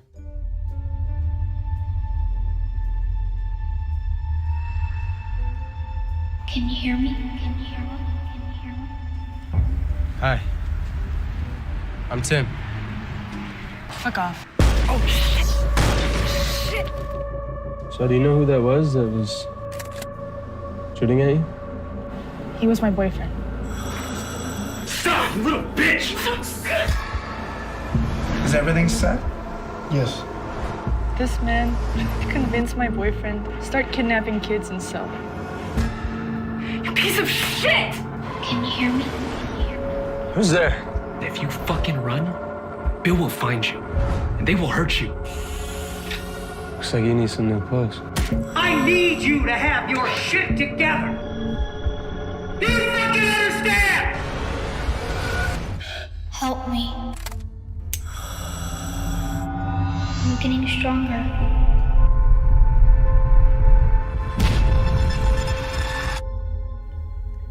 I'll help you. Whoa. Can you hear me? Can you hear me? Can you hear me?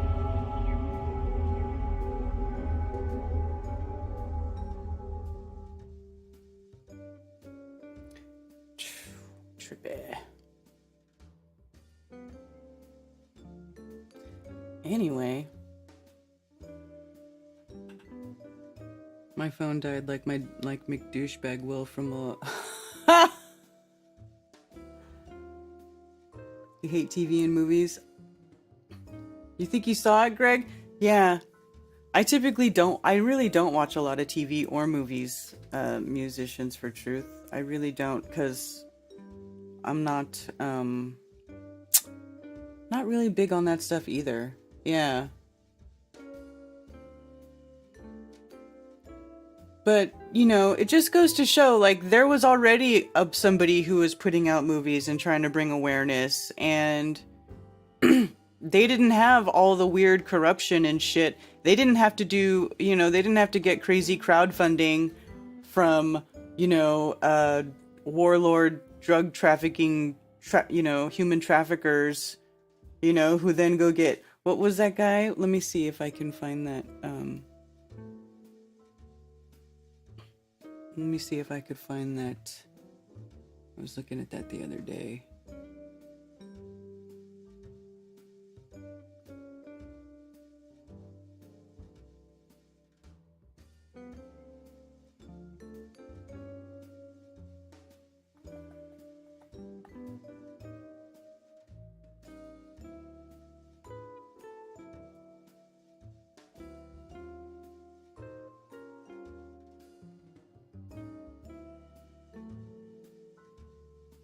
Sometimes some things get dropped out of my history. Let me see.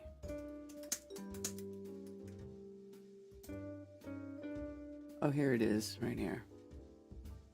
Like this dude, right? Sound of Freedom funder Fabian Marta arrested for child kidnapping. One of thousands of patrons of the crowdfunded anti-child trafficking film Sound of Freedom was arrested and charged with accessory to child kidnapping.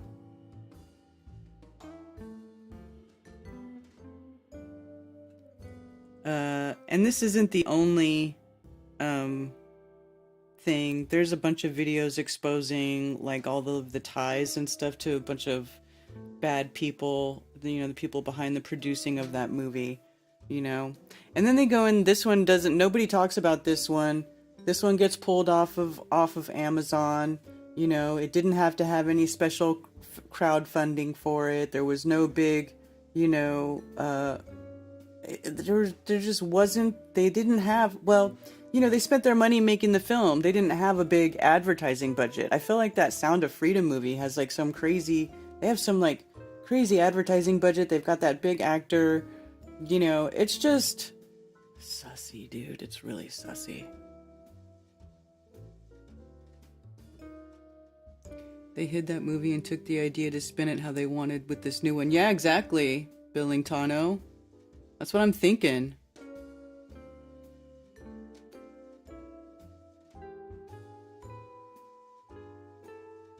The censored film that's promoted everywhere, exactly, right?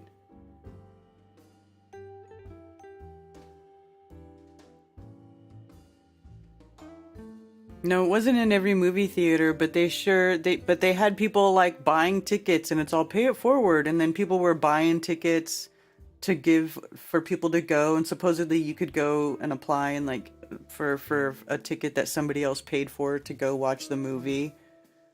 I don't know. The day that they say Sound of Freedom was bought by Disney and shelved for 4 years. Yeah, there's that too. I heard that too. That the movie was already made a while ago and they tried not to, they didn't want to have it made. Well, if they already bought it and they had the rights to it and we're watching it, well, clearly something's going on there, because they're not going to let it out without, it had to have been like altered, maybe re-edited, reworked somehow, or, you know, I don't know. Sussy though, right? Super sus.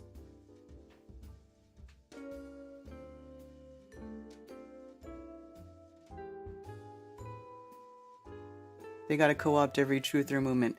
That's the whole thing, Dr. Bass Ackwards, because as soon as, you know, people start getting the word out, and it seems to happen like faster and faster now, because everything, we sit here and we put it all on the social media and the internet, right? This is like another reason why I am pretty sure they will never fully shut down the internet, because that's how they know what we're doing and what we're thinking. Like, we put it all on the internet. We talk about it. We share it with each other. We tell it to each other in messages and DMs and Messenger, which is not private. You know, we put it all over the place, and they know what we're doing and when we're thinking. And so then they're like, okay, so here's the plan. We're going to go infiltrate this. We're going to do this. You know, it's like it happens. To me, it seems like it happens faster and faster even than it used to, right? Like as soon as something starts jumping off, there's like they put out some news story that uses the same search term or a similar term or the same words to co-opt the search, like Black Swan event, stuff like that. That's the first one that comes to my mind. But as soon as something comes out where it could even start to even get a hint of being organically viral, it gets wiped out, it gets squashed in the algorithms, it gets co-opted super fast.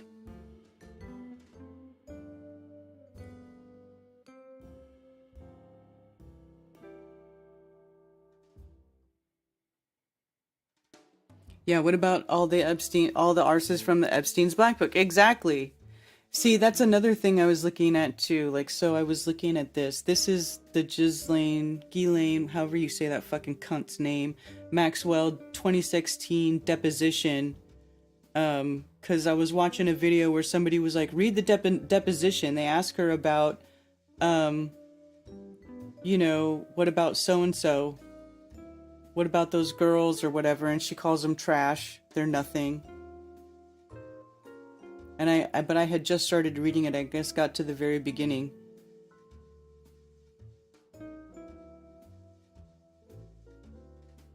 What I'm referring to, a female. That's what I'm referring to, a female. And I'm asking you, when the very first time you recruited a female to work for Mr. Epstein. Answer again. I don't understand. Female? What female? I'm a 54-year-old woman. I'm not making it age. I'm any age of a female that you recruited to work for Epstein. Again, I was somebody who hired a number of people to work for Mr. Epstein. Hiring is one of my functions.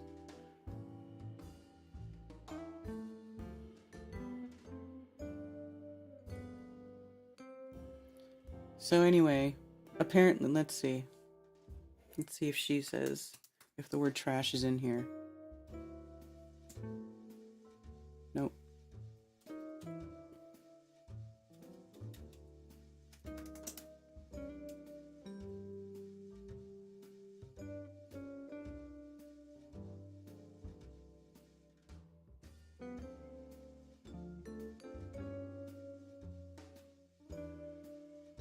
Hmm.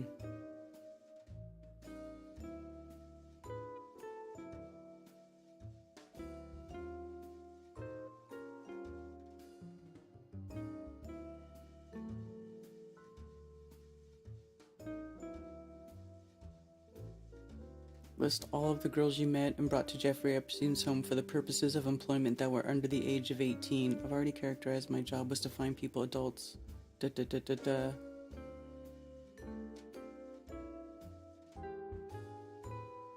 We've established that Virginia was 17.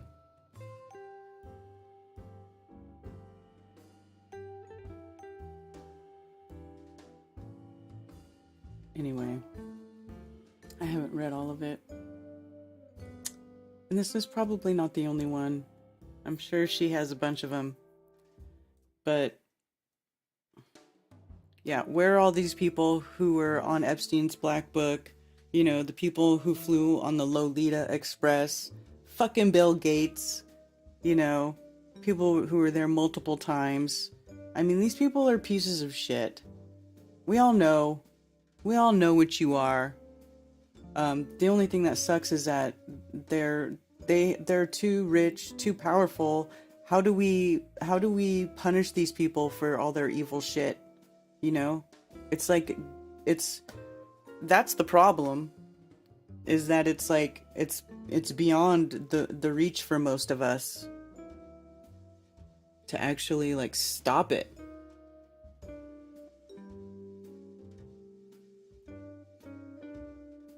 Looking up Negro Swan. Remember when woke AF was a compliment? Exactly. You know what? That's another one. Woke, right? We started saying woke. Now, if you're woke, you fucking believe that there's 8 million genders and that you can change from one sex to another, and that, you know, tolerance and acceptance is the only way, and let's all tell everybody what we want to do with our peepees and chop them up and touch them and do whatever, and like that's the only thing that matters. Let's all be identified by our fucking peepees and what we do with our peepees, right? So that's woke. Exactly. Earthship Bear, Globusters. Yeah, I'm done with that bullshit, Earthship Bear. I'm seriously done with it. I'm over it. Because it's a never-ending, that conversation is never going to get solved. They want to just deny that static electrics, how things work the way that they work, where we can demonstrate how stuff works. And then he wants to sit and talk about bubbles everywhere, but not a drop to drink. Okay, you know what? I'm done. I'm not going to get, I feel like it is just a dead end argument that, like, they want to say the earth is moving upwards constantly. Whatever, dude. Nobody is gonna get outside the earth and see it, okay? If they want to think that, they can think that. I'm not gonna argue with people over shit that can't be proven. I'm just not gonna do it. I'm only interested in what is inside this realm and what is going on inside this realm, and I know that we are not on a fucking globe spinning through the vacuum of space.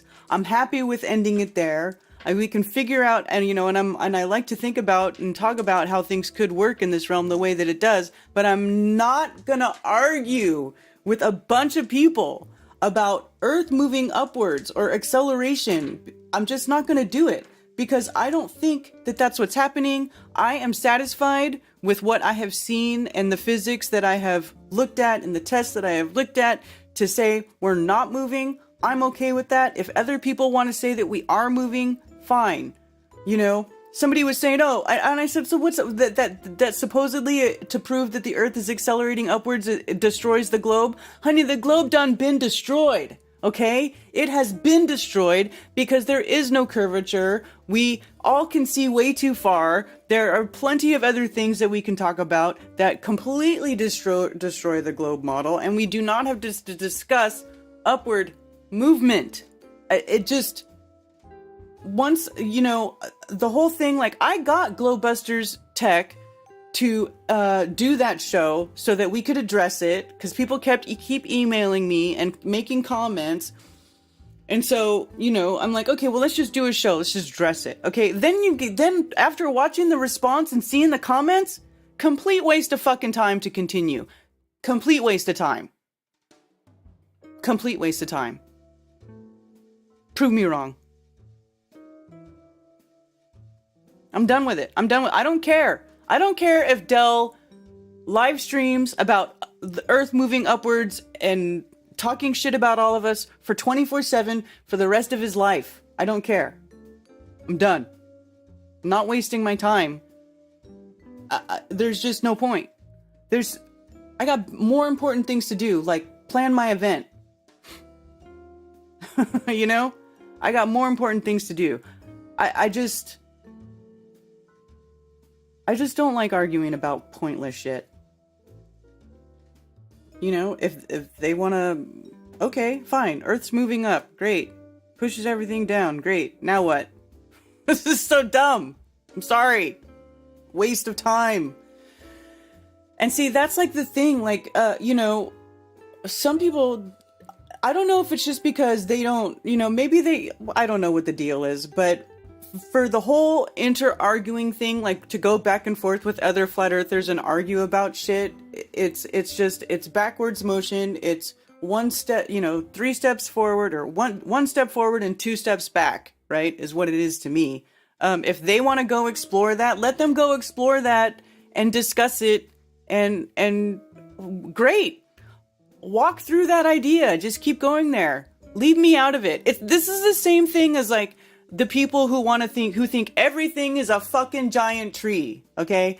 Everything's a giant tree. This mountain is a giant tree. The giant tree did this. This did that. That came from a giant tree. Everything is a giant tree. Giant tree. Okay, if you want to think everything is a fucking giant tree, go ahead. Leave me out of it, dude. First of all, it doesn't make any sense. Makes 0 sense. Second of all, there's really no proof of that. Third, you know, why? Why do I have to be included in that stuff? I don't understand why these different people choose me of all people, or whoever. Maybe it's not only just me, just anybody associated with Globebusters. They want to come and like drag us into their conversation and call us shills because we're not agreeing with them, or we don't see things the way they are, or you're gatekeeping this, or you're gatekeeping that, blah, blah, blah. I am so over it. Over it. I don't care. It's a waste of time. Look, you know what I want to do? I'm going to sit over here. I'm going to talk about crystals. That's what I want to do. I want to talk about crystals. I want to talk about how shit is not giant trees. There's no proof of giant trees. And the earth is stationary, level plane. That's what I want to talk about. You got a problem with that? How about if I went and I start going to other channels and be like, why aren't you talking about crystals? Why aren't you studying how crystals grow? Huh? Why aren't you practicing alchemy? Why aren't you doing that? Don't you guys know that you're gatekeeping? Fuck.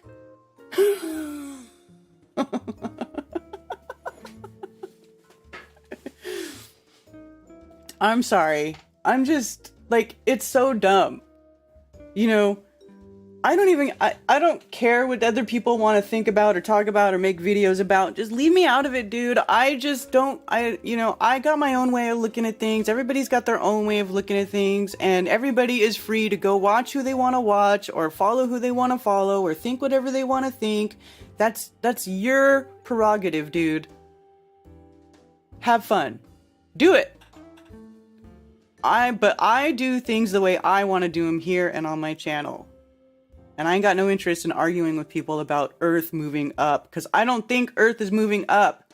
And I think that physics as we know it is a more than reasonable explanation for the phenomena that we see and how things behave in this realm.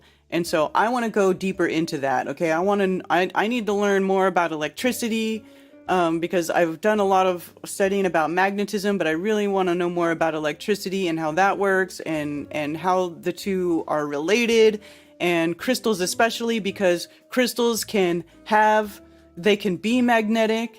They are piezoelectric. They have electricity. They're amazing, like wonderful, magical sort of immortal living beings on this realm that hold way more secrets to me than some fucking idiot walking around picking up rocks and going, this is part of a tree, and this is part of a tree, and this is a part of a tree. Everything's trees.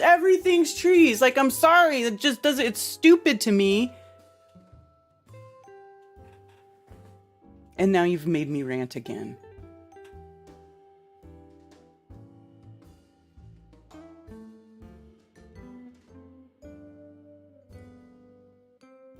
I fucking love drama and attention.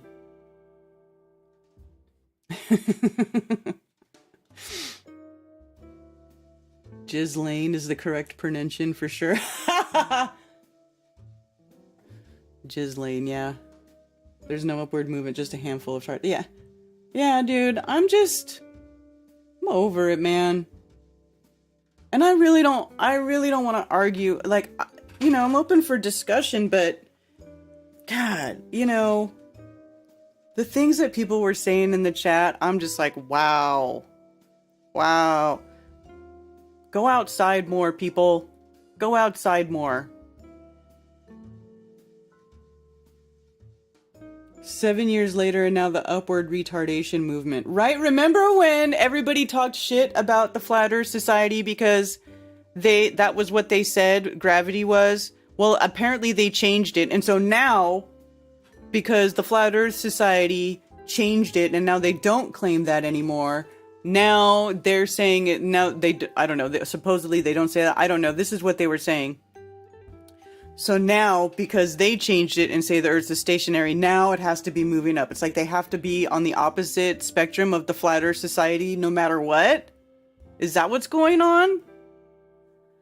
I don't get it.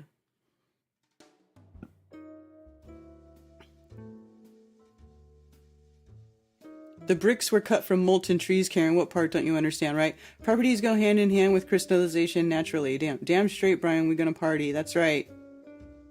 So Karen isn't a tree hugger. Actually, I love trees. I do love trees. And you know what? I live in a place where I am actually surrounded by trees and rocks. And so when people are trying to tell me all day long that all the mountains are trees, like, it just doesn't make any sense to me. The whole I was never down with no forests on flat Earth. Stupid. It just doesn't make sense. And like that whole video, that I think was a fucking seed planted on purpose by some shithead. I mean, look at what it's done. Ever since then, everybody now thinks everything is a fucking tree.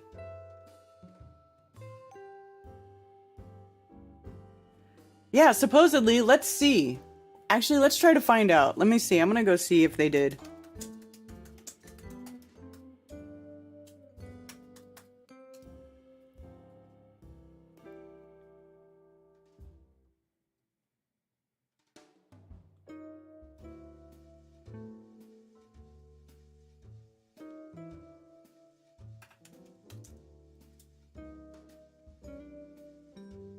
Is flatearthsociety.org the site? Is that them?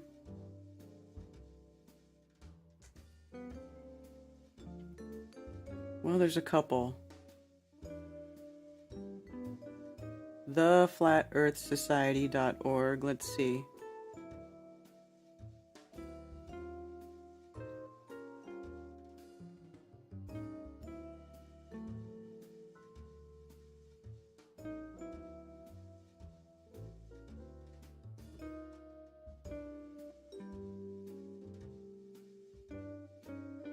Pamphlets, journals, about.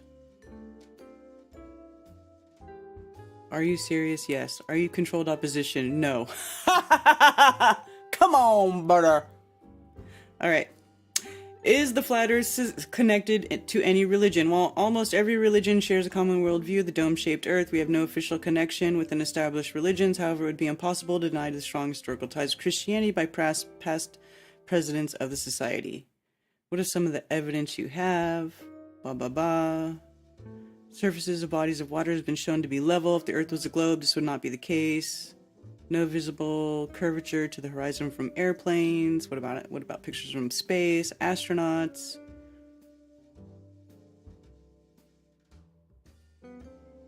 Most flat earthers think astronauts have been bribed or coerced into their testimonies. Some believe they have been fooled or mistaken. Why would people lie? What does the map look like?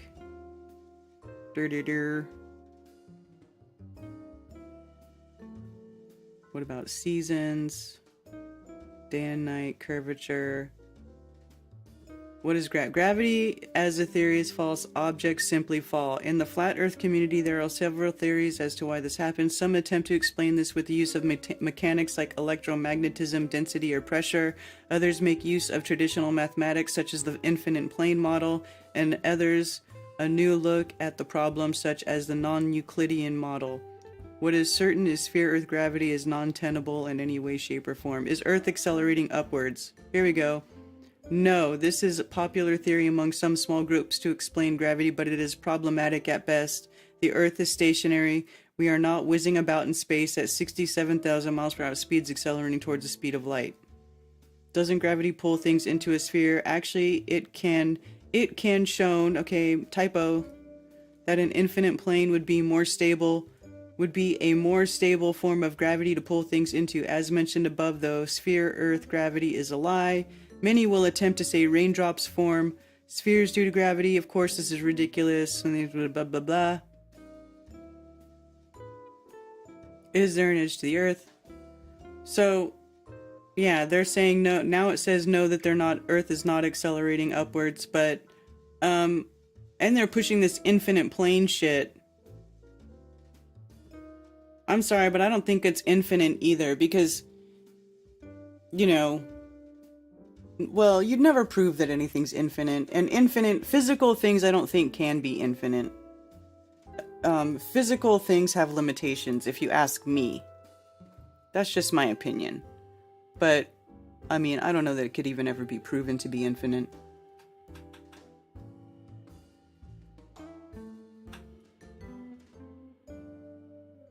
Eric has the Eifers, yeah. I have rocks from Cairns Creek. Ah, that's awesome, Sue.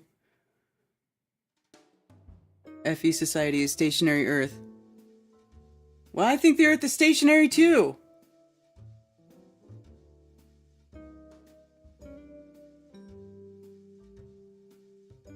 Earthship Air, my issue with Rising Earth is that the natural physics are already in place for the actions it wouldn't account for. It creates more problems and physics solves nothing. Are you controlled opposition? Be honest now for the first time. Who, me?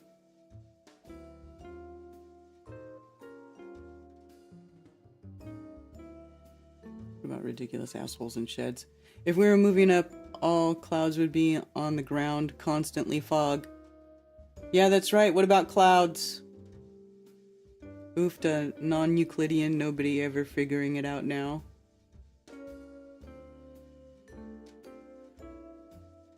Infinite is a loop. Yeah. Yeah, I don't think it's an infinite plane, but obviously I can't prove it.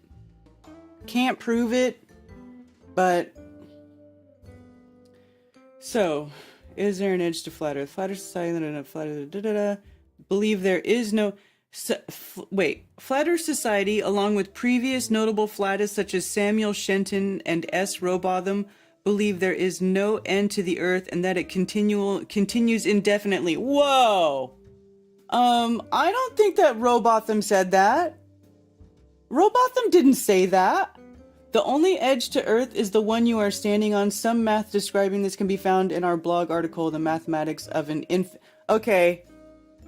And here we go. Here goes their bullshit. They're pushing infinite plane Earth.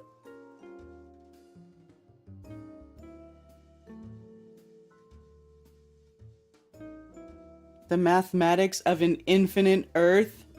They're using math to prove their infinite Earth? Come on, dude.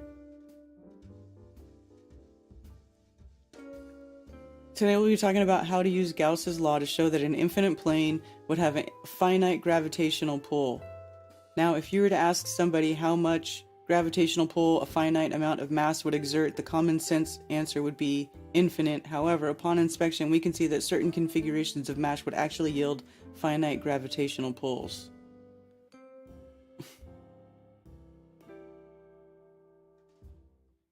This article requires an understanding of surface integrals, so likely the math will be beyond many. However, I will do my best to explain in the simplest terms possible. If you come across some math you don't understand, do like I do and continue reading past it. You can later go back with what you learned and likely will have a better understanding about it. Blah, blah, blah, blah, blah.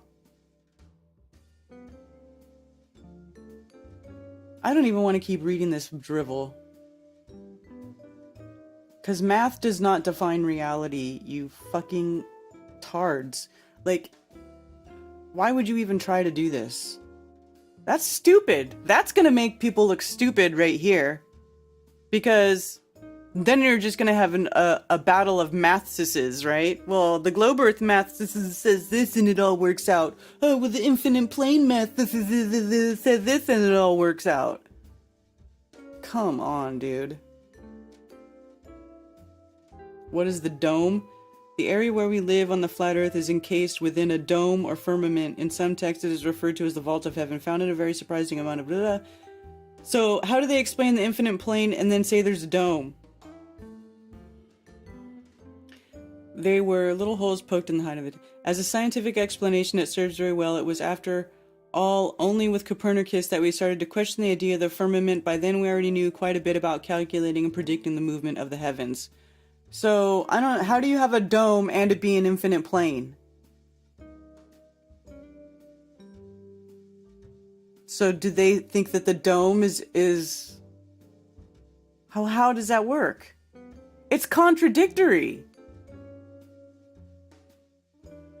Why would Earth be the only flat planet? This betrays a logical fallacy. Spend your whole life seeing only gray geese. This would lead you to assume there were only gray geese. Of course, the next day you might wake up and see a white goose. Earth, in this analogy, is the white goose. Is this supposed to be like something like the black swan?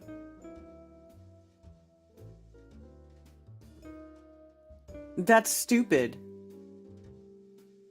So that's like saying there's a bunch of other Earths. So is Earth an infinite plane, or is there a whole bunch of other Earths? Wow, this FAQ section is really stupid.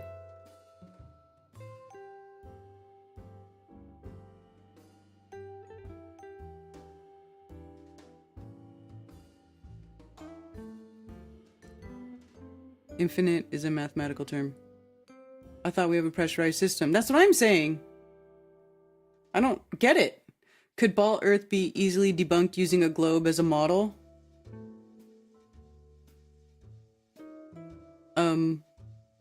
Yeah. That's how you debunk the ball Earth. You look at the ball and show that it doesn't work. Someone correct me if I'm wrong. Hangman is putting out vids. Volcanoes are remnants of trees like he finds just not... Is that what he's saying now? See, people tell me to watch that Hangman channel all the time, and when I watch it, I feel like I'm losing brain cells. It drives me insane.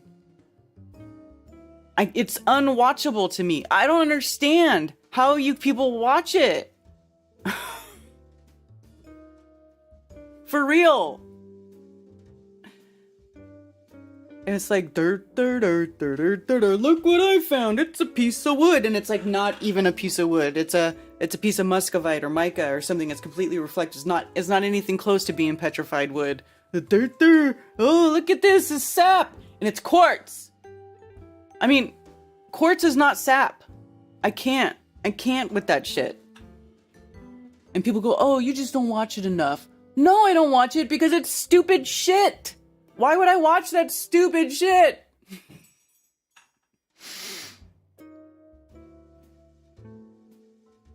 I like watching Hangman, but don't agree with everything he presents. I can appreciate what he's doing, though. Like, it's good that he's going outside and he's looking at stuff, but where the problem is in the interpretation. You can't just randomly pick up any mineral and just say, this used to be a tree, without any proof. It doesn't even make sense, especially because we have petrified wood. I've talked about this many times. Where did I put all my petrified wood? Is that stuff over here? I forget what I did with it. It's probably over there. But I even went and I bought a bunch of different types of petrified wood. Here's a piece of petrified wood. I think I put them over on my other thing, right? But I even went and I literally bought all these different kinds of petrified wood, okay? Like, we know how to identify petrified wood. You can take your rock to a lab. Like, how many times has Hangman taken his rock to a lab and been like, I think this is petrified wood. Can you identify this as petrified wood for me? Because they can do it. So, no, he doesn't ever take stuff anywhere and have it identified as petrified wood. I would like to see that happen, okay? You can't just say stuff and be like, it's true, everything's a lie, but what I said is true. Me, I know, because I pulled the fucking information out of my asshole, which came directly out of the ether.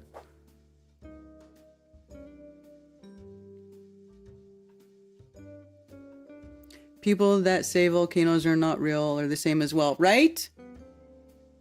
Like, why are you saying volcanoes aren't real rather than trying to understand how they work in the whole Earth system that we actually live in? Like, I think volcanoes are part of the pressurization, the system that maintains the pressure within the system, right? Because we're all doing stuff here. We're doing reactions, things are decomposing, explosions happen, storms happen, right? Like, people die, matter decomposes and creates gases, you know, and it is just my personal opinion that if we live in an enclosed system, that there has to be some way for the system to alchemize these materials back into the system and keep it recycling, right? Like, you can't just keep producing and spewing shit out and not do something with it. Like, it has to go somewhere, right? That's just how it works. So for me, I'm like, man, somehow these volcanoes and like the earth, it's got to be part of somehow the earth system alchemizing the waste of the flora and fauna within it to put it back into the system just to keep things going. That's my personal opinion. I don't think that they're fake. I don't think it's like the remnants of some like crazy, like an old mine. They're like, oh, it's a chemical waste dump and it's still going from thousands of years ago, man. Like, no, it's just part of the system. We have to just, that's how I look at it. I'm trying to look at it as a whole. Like, how does this play into the electromagnetic dynamic, pressurized realm that we live in? How does the pressure mediation happen, right? I think volcanoes are part of that. That's my opinion. But everybody wants to make up, it's got to be some fantasy story. It's always got to have some fucking mountain, titan, mystery story, some fantasy story, some unknown, other world story that attached to it to become interesting. And I just don't get it. Like, to me, I'm interested in trying to figure out how this place really works. Like, I don't, they fed us a bunch of bullshit, but, and I'm not going to say that everything they say is right, but they have to have some things right? There's got to be some truth interwoven with their lies, right? And we just have to put it through that flat earth filter. We have to look at all the stuff that we do know exists and the things that we do know how they work, and we have to put it through the geocentric filter. Okay, how does this work in an electromagnetic geocentric realm where we know that we are at the center and that we don't live on a globe, blah blah blah blah blah. How does this fit into that? Where's the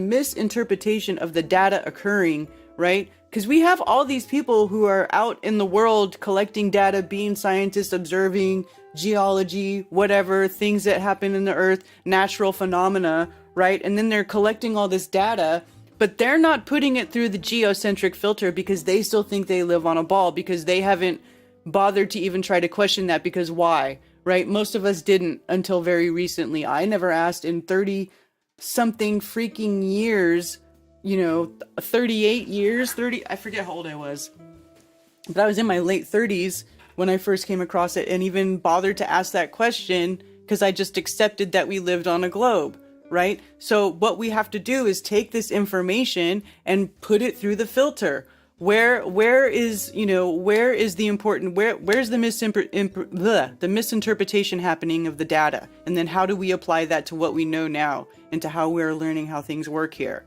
That's what we need to do. That's my opinion. That's where I'm coming from.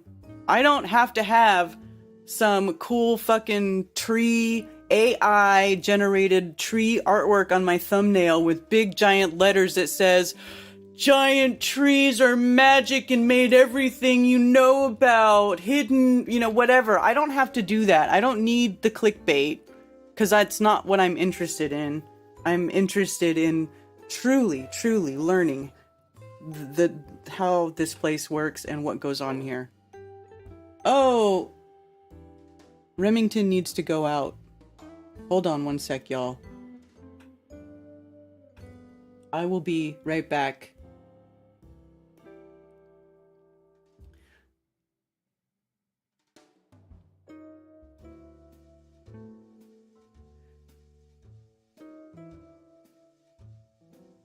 Beyond the imaginary curve. Look at you, for instance. Don't know you, have never spoken with you, but here you are running your mouth about me, weakling. Actually, Del, I have spoken with you.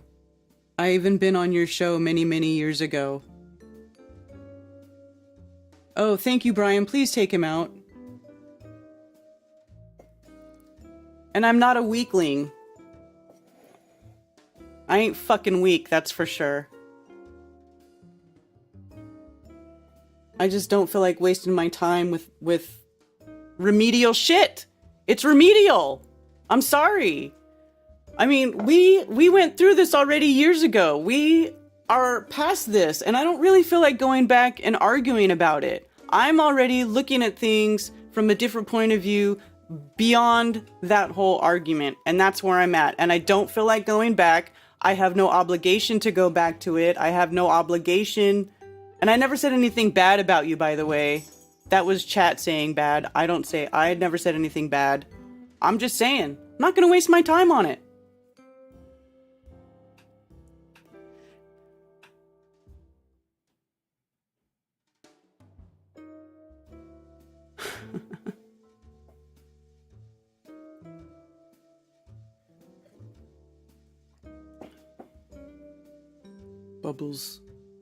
Bubbles. I know. You just want drama. I really just don't. I don't care. You never tested it. I tested it. No downward acceleration. Okay. Well, I don't agree with you, and you don't have to like it either. It's just that simple. Oh, listen, I'm gonna go refill my coffee. I'll be white black.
All right, I'm back.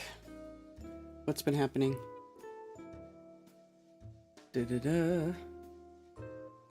Globebusters address nothing. You guys are... Well, I disagree, because we showed you how you can change the downward bias by changing the charge on stuff. And that has nothing to do with Earth moving upwards. So what is that about? I don't care about you. I don't know you. I care about truth. I think you care about getting attention and arguing with people. I think you care about being right. That's what I think. I think you care about having a chat full of people that tell you that you're right, whether you are or not. I don't care about any of that bullshit.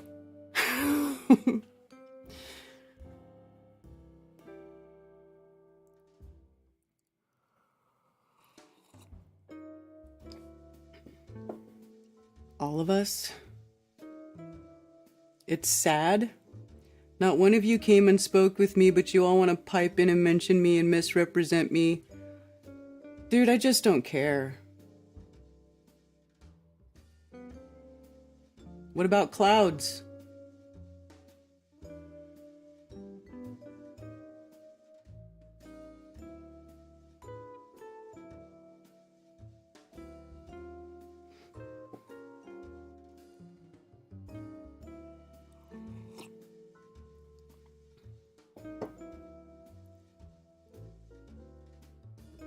But I can't get across magnets in your explanation, and if the Earth is indeed rising, that will require, should I say, infinite space in order for that? Exactly. Where's Earth going?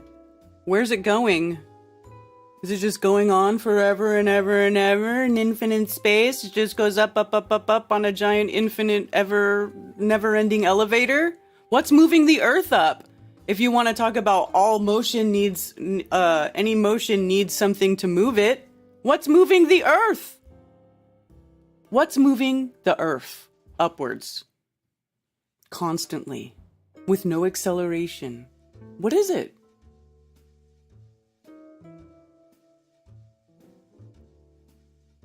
He looked at Bubbles.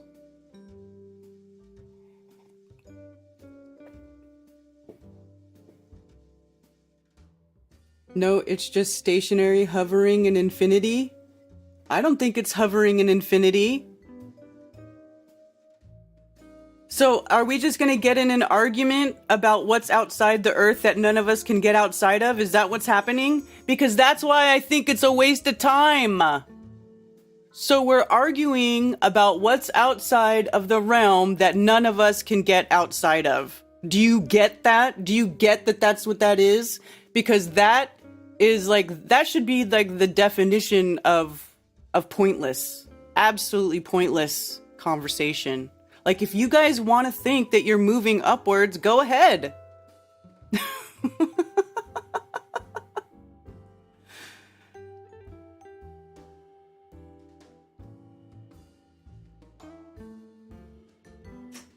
So it's either hovering in an elevator going upwards infinitely or hovering in nothing and just doing nothing.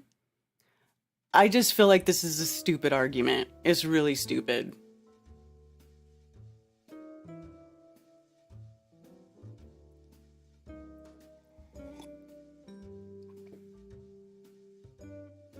It is! We know that the globe's a lie, and that, you know, a bunch of horrible things are being perpetrated on us by this ruling class elite of rich assholes. What's going on outside this realm? I have no idea. And really, that's a bigger problem than I care to even think about. What are you gonna do? And like I said, let's say we are. Then what? Let's say you're right, Del. Then what? Then what? Okay, you're right. Earth is accelerating upwards constantly. You're right. Now what? Now what?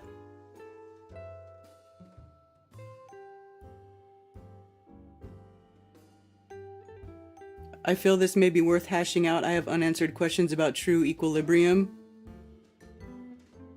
Such as what?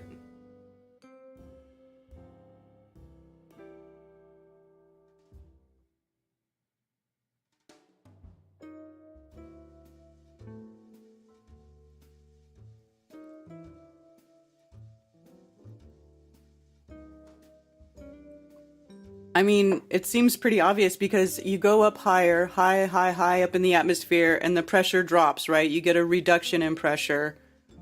But you go low, like down in the depths of the body ocean, and the pressure increases, right? It's increased pressure. And we're in that medium, that happy medium. So what is creating that pressure? I just, when would an object reach true equilibrium if the ground wasn't in the way?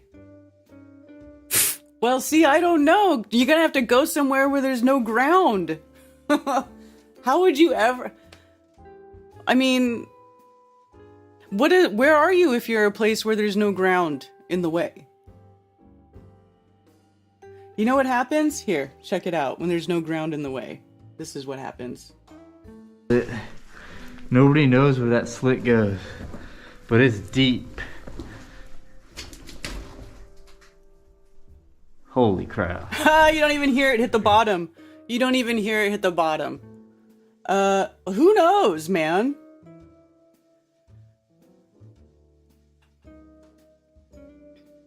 How come the Flat Earth Society said it? It was so stupid. Now you think it is?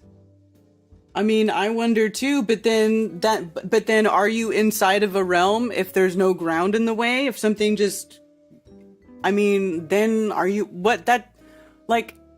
where are you? When does that situation even occur? And like, what? I just feel like,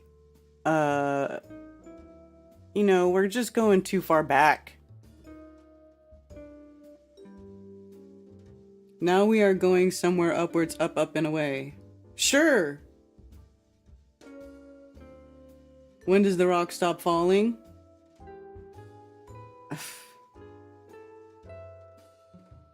Yeah, I don't know, man. When it hits the bottom of Sheol. I mean, you could talk about it. It's cool to wonder stuff. Hey, Carrie, thank you for the tip on Rockfin. You are the best. Thank you so much.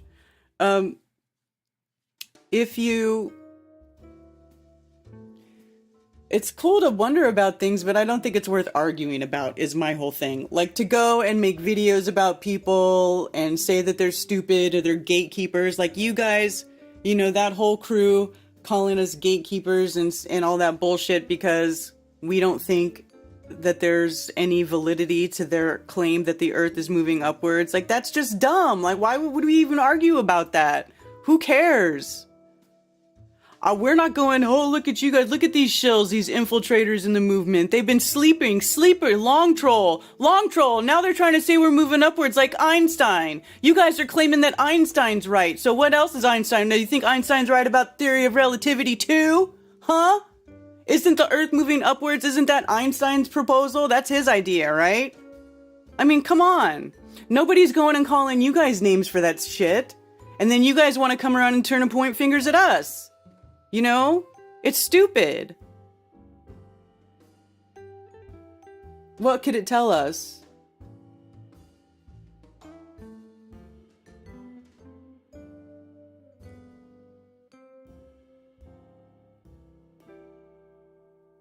How do we know RV's not covered in Illuminati tattoos, right?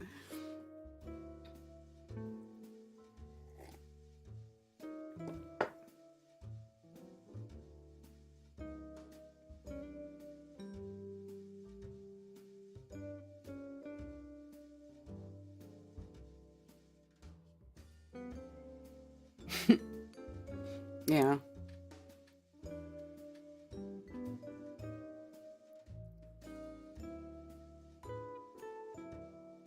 It would be one thing to have a conversation, but when people start coming and telling you you're a gatekeeper and you're wrong and blah, blah, blah, and then I get these stupid fucking emails, I don't care. I don't have time. Ain't nobody got time for that.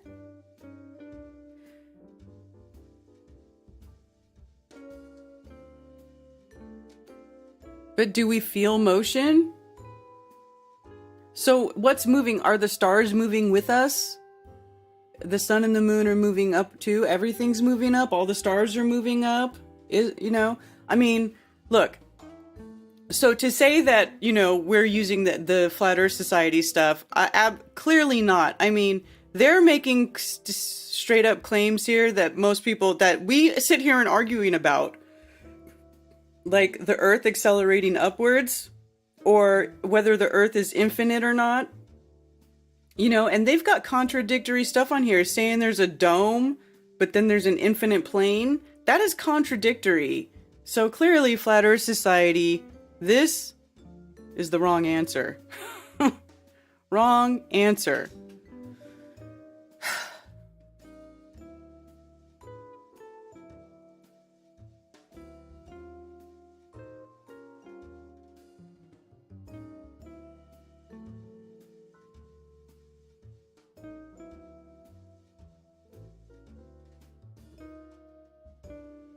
Say it's an infinite plane, but then they have this cheesy little map logo thing here.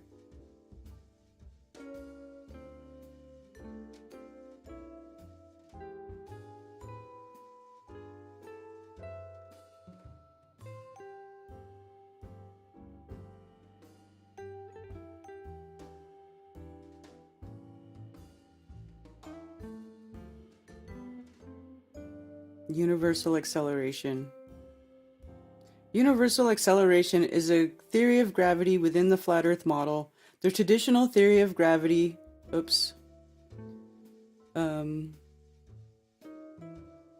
is incompatible with the flat Earth model because it requires a large spherical mass pulling objects uniformly towards its center rather than a downward pull due to the presence of mass. The theory of universal acceleration asserts that the roughly disc-shaped Earth is accelerating upward at a constant rate.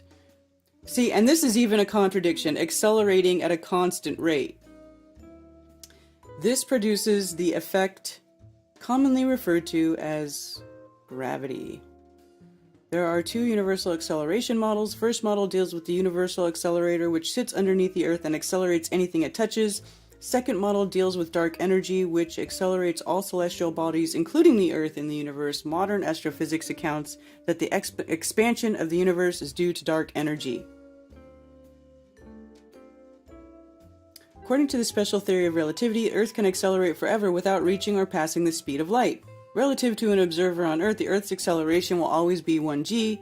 Relative to an initial observer in the universe, however, the Earth's acceleration decreases as its velocity approaches c. It all depends on our frame of reference to measure and explain Earth's motion. Thus, despite what most people think, there is no absolute velocity of Earth.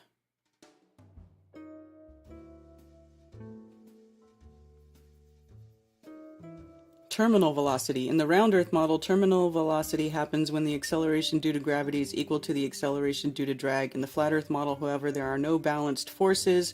Terminal velocity happens when the upward acceleration of the person is equal to the upward acceleration of the Earth.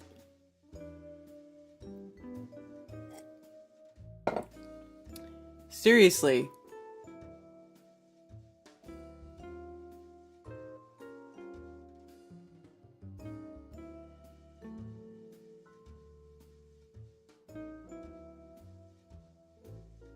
Hello, Yvette.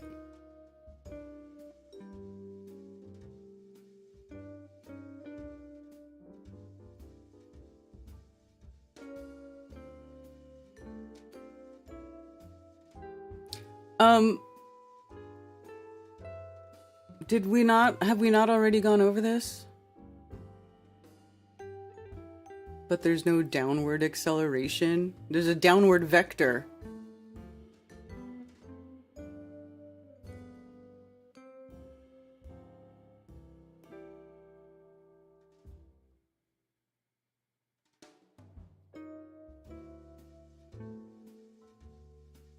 What's up, pigeon peckers?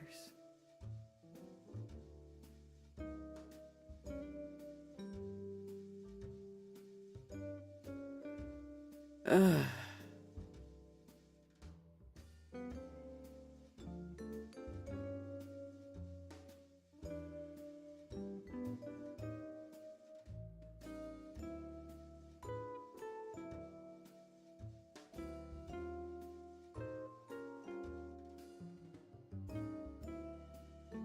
Long troll. For real.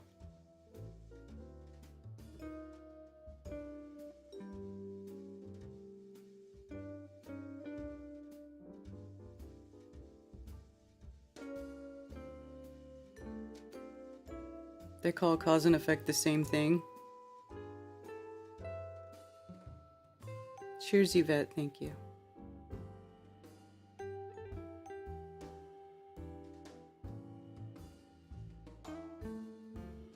Free fall is not downward acceleration. So the video where Zach shows you where the guy has the little light meter and it times the falling, that he drops the piece of metal from lower and it takes longer to go through the light gate than it does when he drops it higher. So he drops it higher and it actually falls faster.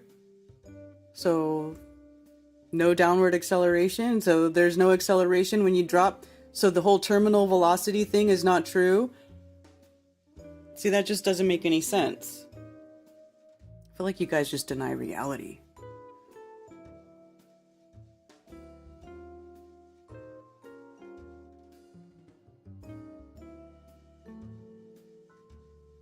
If there's an acceleration towards Earth, then we must witness a displacement of gas and liquid?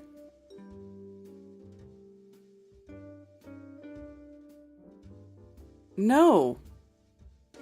Because it's a combination of the electrostatics and buoyancy and density, and also the phase of matter. Gas is lighter. Liquid is the most dense form of that. Liquid is dense. It would be the most dense form that any gas could take, right? So when it's in a gas form, it's more dense.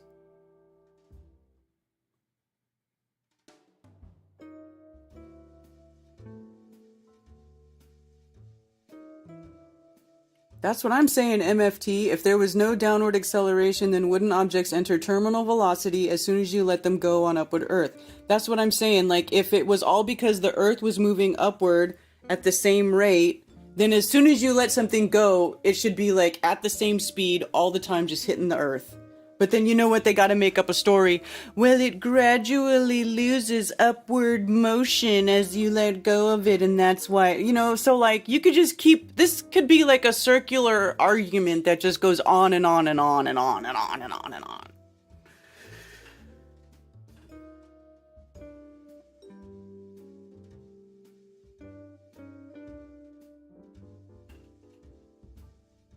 Isn't even a theory. It's a it's a religion.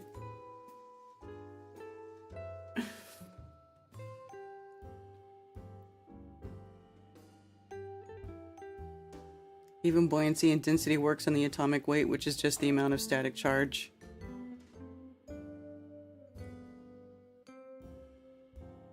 Why is this even a topic or discussed? It's Ludi. I don't know, man. That's what I'm saying. I don't know. This is why I gotta wonder, you know, what's behind this? Are you just trying to, like... I mean, is this like a Nathan Oakley trick where you just try to go and goat people into arguments to get more views to, like, ramp up, you know, interest or something? Are you guys bored? Too much ego here.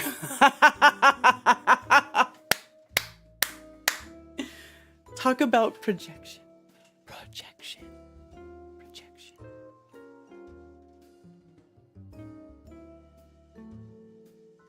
Once you calm down and realize you're wrong, I still welcome the chat. Okay.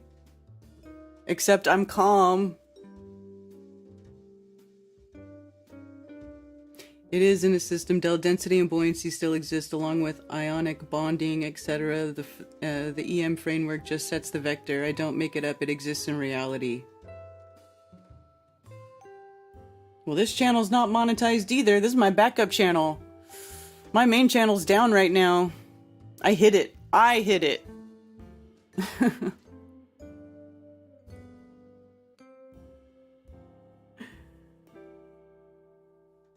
Yeah. Karen just wants a fight. It's cool. What? Karen wants a fight? It's cool. I'll just leave it at that. You just said, I want to fight? Are you mental? Are you fucking mental?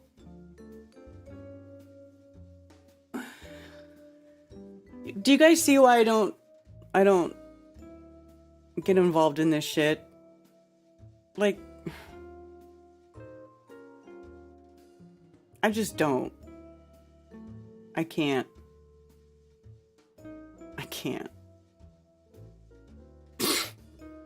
I just can't. Telling me that I'm the one with ego and I want to fight. I don't go to your channel to talk shit. I don't have people emailing you to talk shit. Ugh, whatever, dude.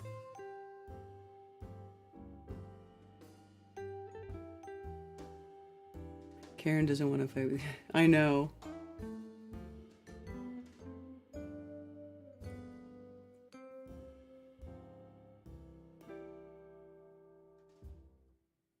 Well, if you feel like you're the enemy, then maybe you should reflect on yourself.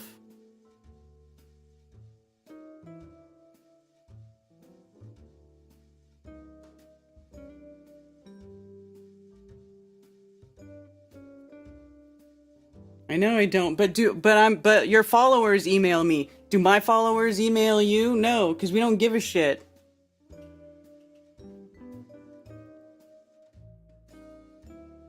Glow Buzzers refuses to address the facts. Well, that's total nonsense. You guys don't understand. We are at an impasse. Okay? There is a disagreement. Okay? That I don't know that it will ever reach a resolution.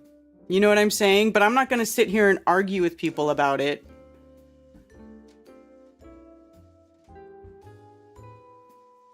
And it's not gatekeeping. And it's not addressing the facts. It's a disagreement. Do you understand? You know, I love it how you guys think that we don't understand what you're saying. We fucking understand what you're saying. We just don't agree with it. And I love it how whenever you guys and you want to talk about ego, your ego is so fucking big that you think that we don't understand what you're saying. Get the fuck out of here, dude. We have been here for 8 years looking at this shit. We understand what you're saying and we don't agree. That's a big difference. Big difference.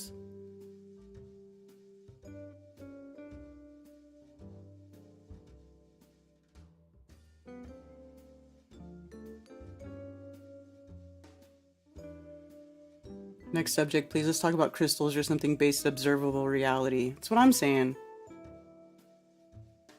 I know. I don't feel movement, but some kind of light downward force at times. Is this what people experience? Well, that's just the downward vector. There has to be, it's just whatever it is, it's the thing in this realm that decides up and down, right? Everybody says, if you go, what way is up? Everybody says this. What way is down? Everybody goes that. Hey, if I drop a heavy object, which way does it go? It goes that way. All right? If I drop something that's lighter than air, which way does it go? It goes that way. Right? It's very simple, very basic stuff. You know? And so we are grounded. You know, this is the floor of the universe. I'm okay with that. I'm okay with that.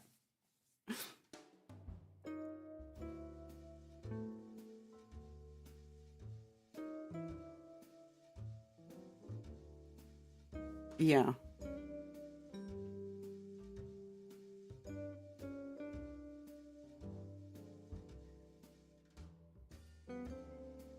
Gotta go pick more apples, right? Right on. Cheers, Ben.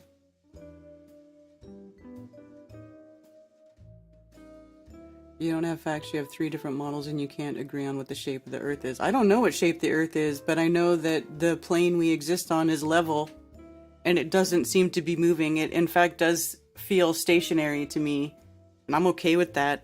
And I'm okay with static electrics explaining the downward vector because it makes sense to me, and because there are numerous things that defy gravity using electrostatics and electric charge, you know, magnetic levitation. You can even do it with sonic levitation. There's sonic levitation, you know, all this stuff that to me, sonic levitation, is that going to work? Would that work with a Earth that was constantly moving upwards? That's got nothing. That's not even sound or magnetic, or that's not electric or magnetic. It's sound, right? So there's sonic levitation, which doesn't have to do with either one. Is that going to work in your accelerating upward? Whatever. Oh, there's an accelerating word, but whatever. You guys say the shit's moving, okay?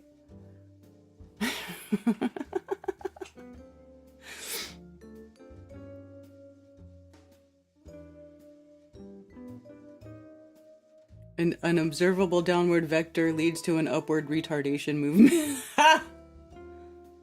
I agree with Dell about pull not existing. Dell has helped me expand my mind over the last 7 years. You too, Karen. Much respect to you both. Cheers, MFT. What do you mean, not about pull not existing? What do you mean?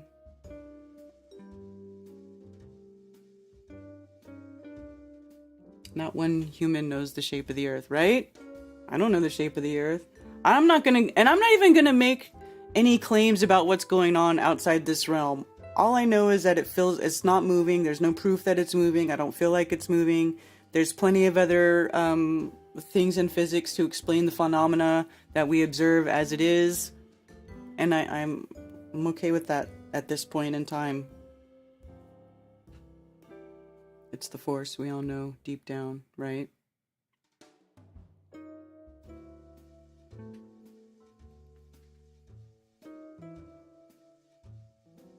We have patterns of movement. I have been learning about the balancing out of our reality using stems and branches of metaphysics. I see us having our own personal dome. Flatless says, might as well believe in a magic flying curved water ball if you believe in upward lifting earth. Yeah, does anybody know what happened to ODD?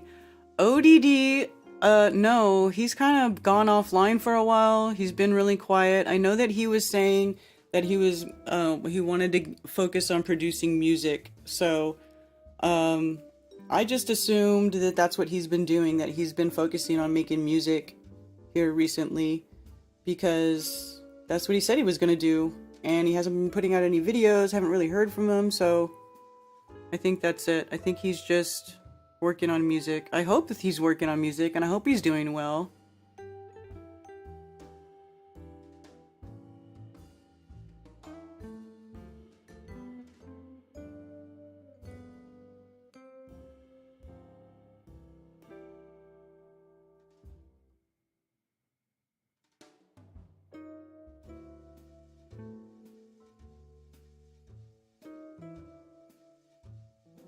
Up-down vector possesses properties in physics not present at any other angle, measured and testable. The EM framework we measure already accounts for it in physics. They never apply it, the globe.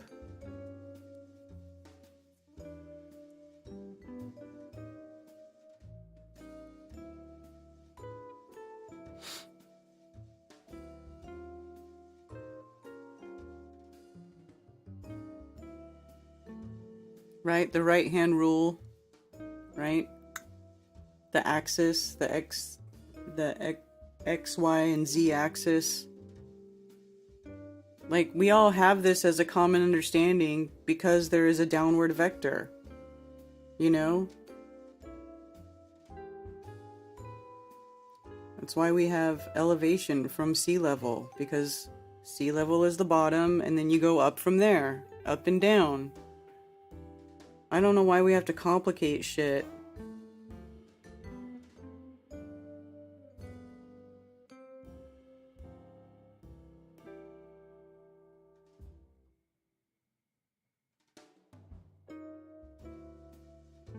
Put your hand flat on a fridge door and pull it. I see what you're saying. It's just a force. It's just the direction of motion that the force is. So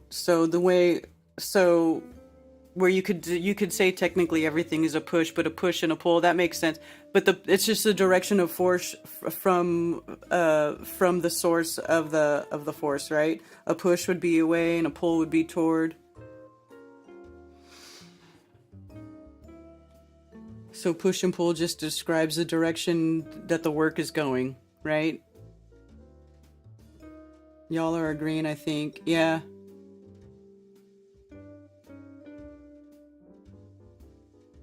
If someone hasn't had a megadose of LSD or dissimilar, they pretty much don't know anything. CJ, that's funny.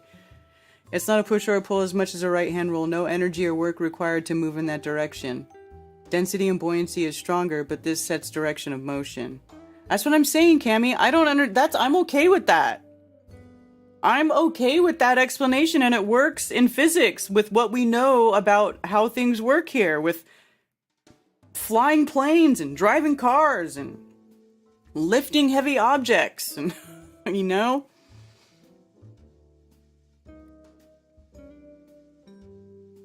Earth is still, there are magnetic poles, we stand straight, not sideways. Joe Nugent says, Russian vids told me all you guys equal 33. Yeah, we do. We all equal 33. Every single one of us. 33.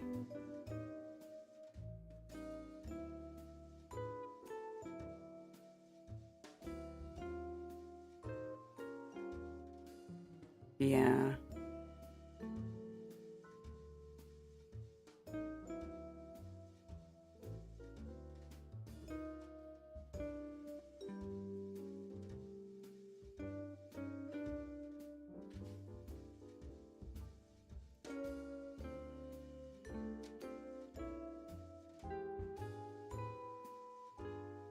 Can we really prove the mechanisms of magnetism that pull things? Do we really understand it and where it comes from? No! No, I don't think anybody knows exactly where it comes from. I've never even heard Ken Wheeler able to explain what it comes from, where it comes from. You know? That's why I think that, magic has to be derived from the word magnet or magnetic. Right? Because magnets do seem to work like magic. You can make things look like magic using magnets, right? These levitations and stuff. So, I don't think anybody understands really how a magnetic field really truly is made and what it is.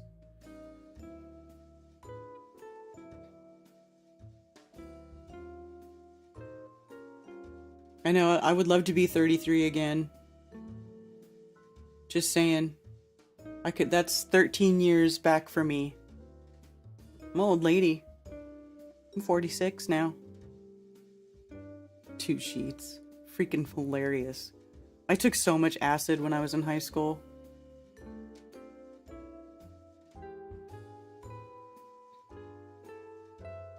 But it is there, right? There's more unseen forces than there are seen forces.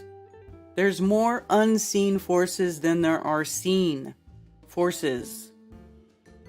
This is what blows my mind about this place. And you know what's crazy? If you could physically see all the forces in action around you, it would be so chaotic and insane and like a big mess, undecipherable visually. I think it would make everybody go crazy if you could actually physically see the unseen forces that were in effect all the time, all around you.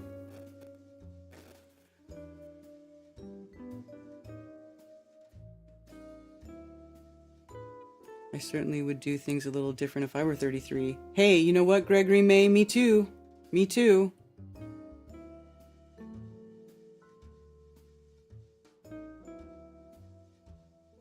Took a lot of acid too. We should hang out. I took so much acid that I feel pretty confident that I never have to take acid ever again. Like never, ever, ever, ever again. Never again.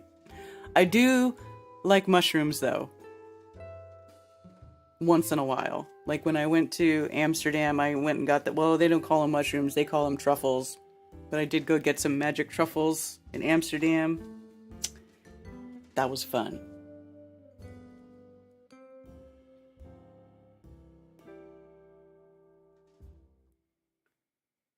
I would like to have the knowledge I have now instead of the idiocracies I received, I believe, back then, Bill Wheel. I agree. That's why I love like seeing all these young flat earthers, these young people who wake up and they're like teenagers or they're in their early 20s, and I'm just like, man, you don't know how good you have it. You don't know how lucky you are. I wish somebody had told me the truth way back when.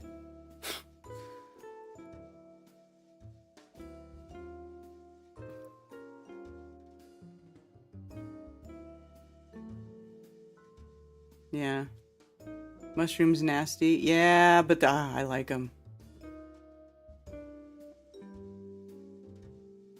You know what though? You know what I did, Bill, the last time I did mushrooms? I made mushroom tea, and what I did is when I ground the mushrooms up and then put them in hot water, but then I also took some fresh ginger. And I shredded some fresh ginger in there too, and some lemon and some honey. So I made mushroom tea that had ginger and lemon in it. And ginger is really good for nausea. Like it's a really good natural, it's a good natural anti-nausea thing to take. So I did that, and we drank the mushroom tea with the ginger and the lemon in it. That's the way to do it. That's the way to do it. It was great. It didn't taste gross. It didn't make me feel ill. And it was so much fun.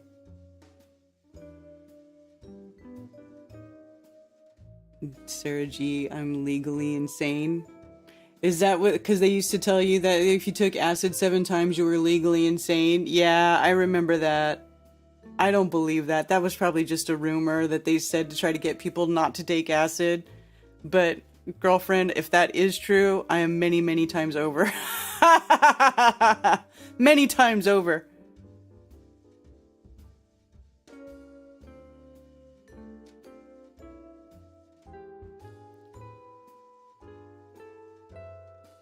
Ever heard of the movie Moonfall? I watched it yesterday, and wow, that's some super propaganda. And the nerd guy literally said, what would Elon do? Really? Moonfall? No. What's that? Let's see what's that about.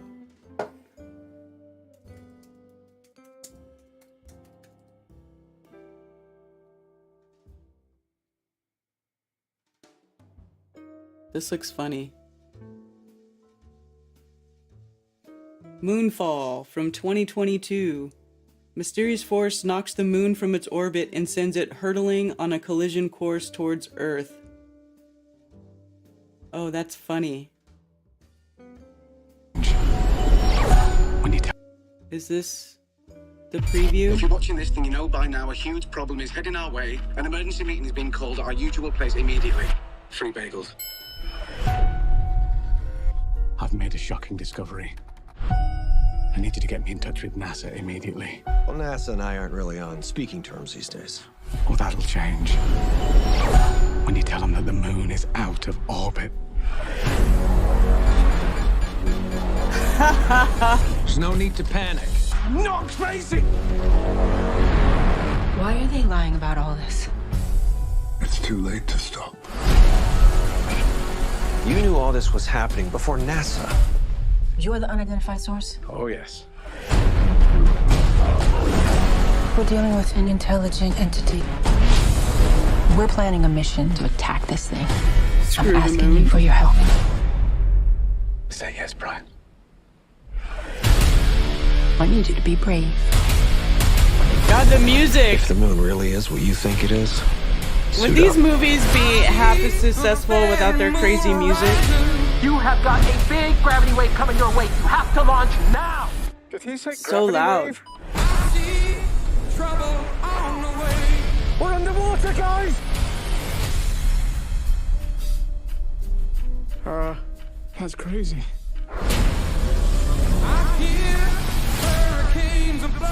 Whoa, slow down! What's the plan? Save the moon, save Earth. Brian, what are you doing? It's flying itself! What the hell was that? Wait for it. Let's go, you son of a... Oh, it's like some alien thing. Hang on! Everybody, hang on! I'm gonna get you home!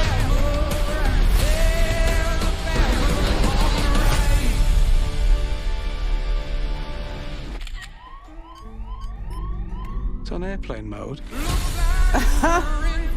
So stupid. How cheesy is that? How cheesy. Watch Moonwalkers. So funny about making a fake moon landing film with the redhead kid from Harry Potter. Oh, really? Let's see.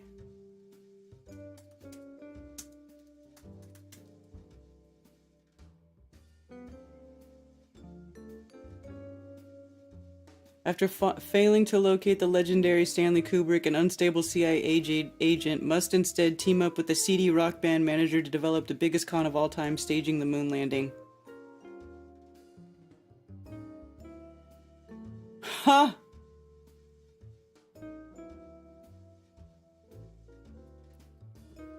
Funny.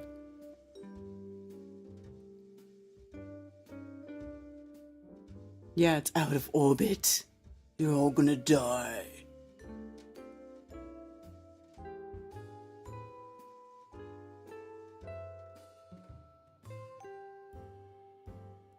That's the movie that, oddly enough, opens with them mocking the Mandela effect while on a spacewalk. Really?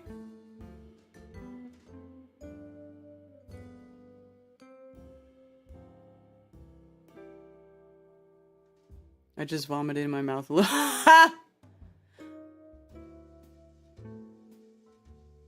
This month is a blue moon month, 2 full moons in a calendar month. Is it? I thought I heard somebody talking about a blue moon. Let me look at the calendar. Oh yeah. The one on the 1st and then again on the 30th we're having another full moon. So yeah, that's 2 full moons in the month of August.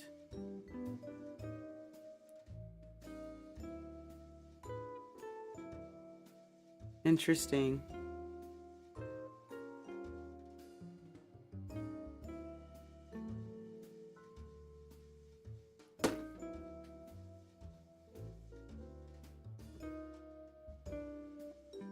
Moonbase 8. Okay, I'm gonna play the trailer for this too. I'm gonna watch it. Age restricted? Come on, brother.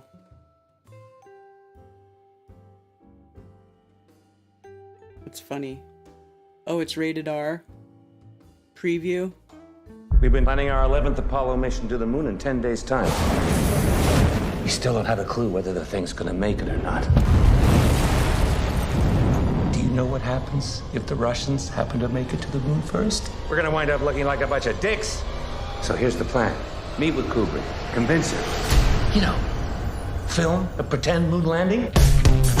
Tried not to fuck everything up all the time. Derek K? Huh? As I said to you on the phone, we have a proposal for Mr. Kubrick. Cool. There's a considerable amount of money in this project. All you've got to do is sit in there for 5 minutes and pretend to be Stanley Kubrick. We decided that there's only one man in the world that could pull this off. And that man is?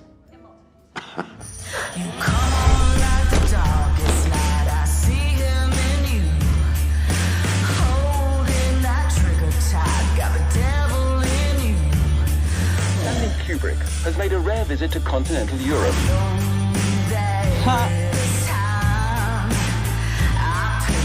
Nice shirt, dude. Hey there. Oh, fuck. Do you really want to go back to your boss and tell him that you don't have Stanley Kubrick and you don't have the money? We must be the only hope you've got. Fucking hell. Is Renata in? We wants to know if you'd be interested in making a film. We need it in 7 days. I can't make a film in 7 days. Bound to be 3 years. This guy's a fucking asshole. Of course he is. He's a film director. What if we doubled your money? Do you think I'm a whore? I'm an artist. Triple. Okay.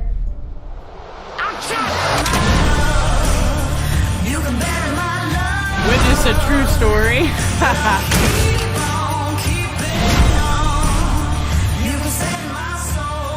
God, it's so loud.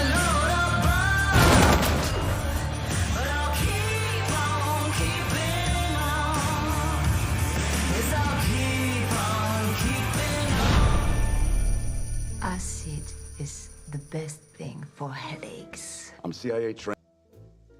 So, Basically, the whole story behind that is that they want to make sure that everybody at least thinks that the Americans get to the moon before the Russians, so that they fake it until they make it. I've heard that argument from people who who want to hang on to the globe so bad, and then you show how fake the moon landing is, and they're like, well, you know, they just did it because they didn't want to live stream in case everybody died, so they did a fake moon landing, but they really actually went later. They did. They just didn't want to do it live in case everybody died, but they really did go. They just told everybody later. Right, sure they did. Sure they did.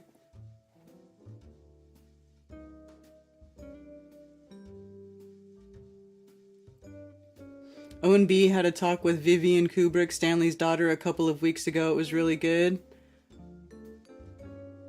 Supposedly she says that her dad did not do that. Did not film the moon landing. At least if I remember correctly. Remember when it's a full moon and yellow looking south means reflected light must be coming from the north?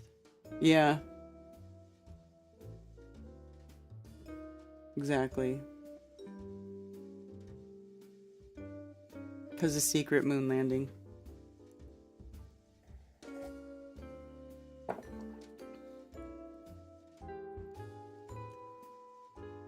It's funny though, isn't it funny? It's so how we all just sort of know. Everybody, so many people know that the moon landing is fake.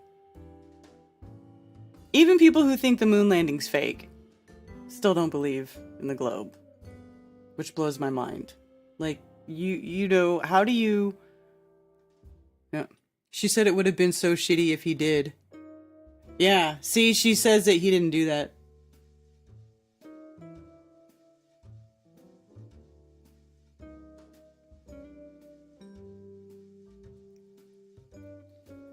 Isn't that weird, though?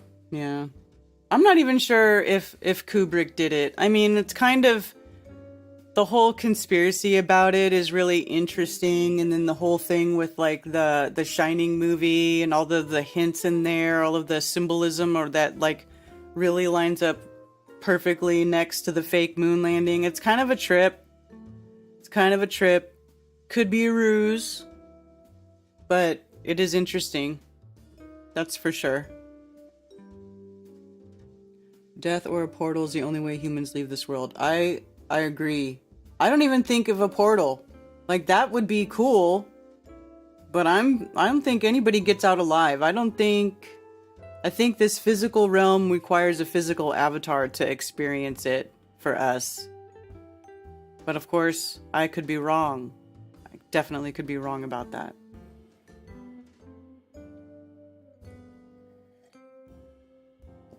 Moonbase 8, I promise it's worth watching the trailer. Okay, let's take a look. We'll do one more.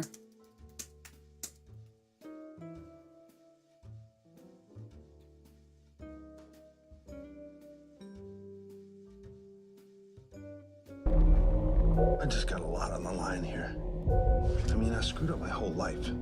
That's why I need to get to the moon. I go up to the moon, I'm a hero. Well, I'm with you, Cap. Let's show NASA that we know what we're doing. Our water tank is empty. I've started up the urine recycling machine. That is very salty. Welcome to Moonbase 8. This is a very valuable NASA research project. Launch sequence beginning in 9, 8, 9, 7, 8, 6. 5. Stand by. Let's sync 4. up. Abort. 3. Abort. Stand by, Cap. Launching. No. Yeah! Everyone's talking about going to the next level. When are we going to go to the next level? Maybe we're never going up. We have to show NASA that we can work as a team. Crack in your helmet there. Initiate helmet breach protocol. Helmet breach! We have a helmet breach! Don't you leave my body on the moon. I'm not losing you, damn it! Why did you want to go to the moon? Carry on the legacy of my father, Dr. Hanai the First, the astronaut. To help spread the gospel of Jesus Christ out into the universe. We've all had failed marriages. We've all had helicopter tour businesses go belly up because we didn't pay our taxes. That's why I love you guys. We're dedicated to a mission that's beyond our ability. But we're gonna try anyway, right? We are going to the moon. Take your boots off before you go up on the table, though. Well, can you just have his moment here? Give me a hand down. You can go back up. Just take your boots off.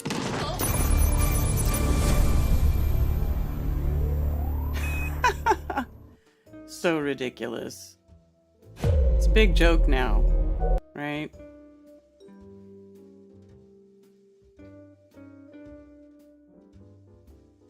I think Kubrick was making a moon video at the same time, and perhaps the CIA was stealing ideas, possibly. Well, I mean, he did do the Space Odyssey movie, right? Like literally the year before the moon landing was the Space Odyssey movie. I mean, yes, to win the Cold War, Moonwalkers gave me one of the most craziest dreams I ever had about ultimate lucid manifesting. It was intense.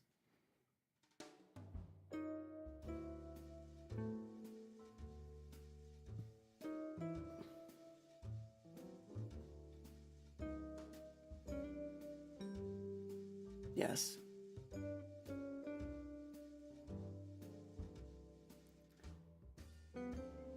I'm 3 years into Flat Earth, never knew it was a movement and what it potentially entails.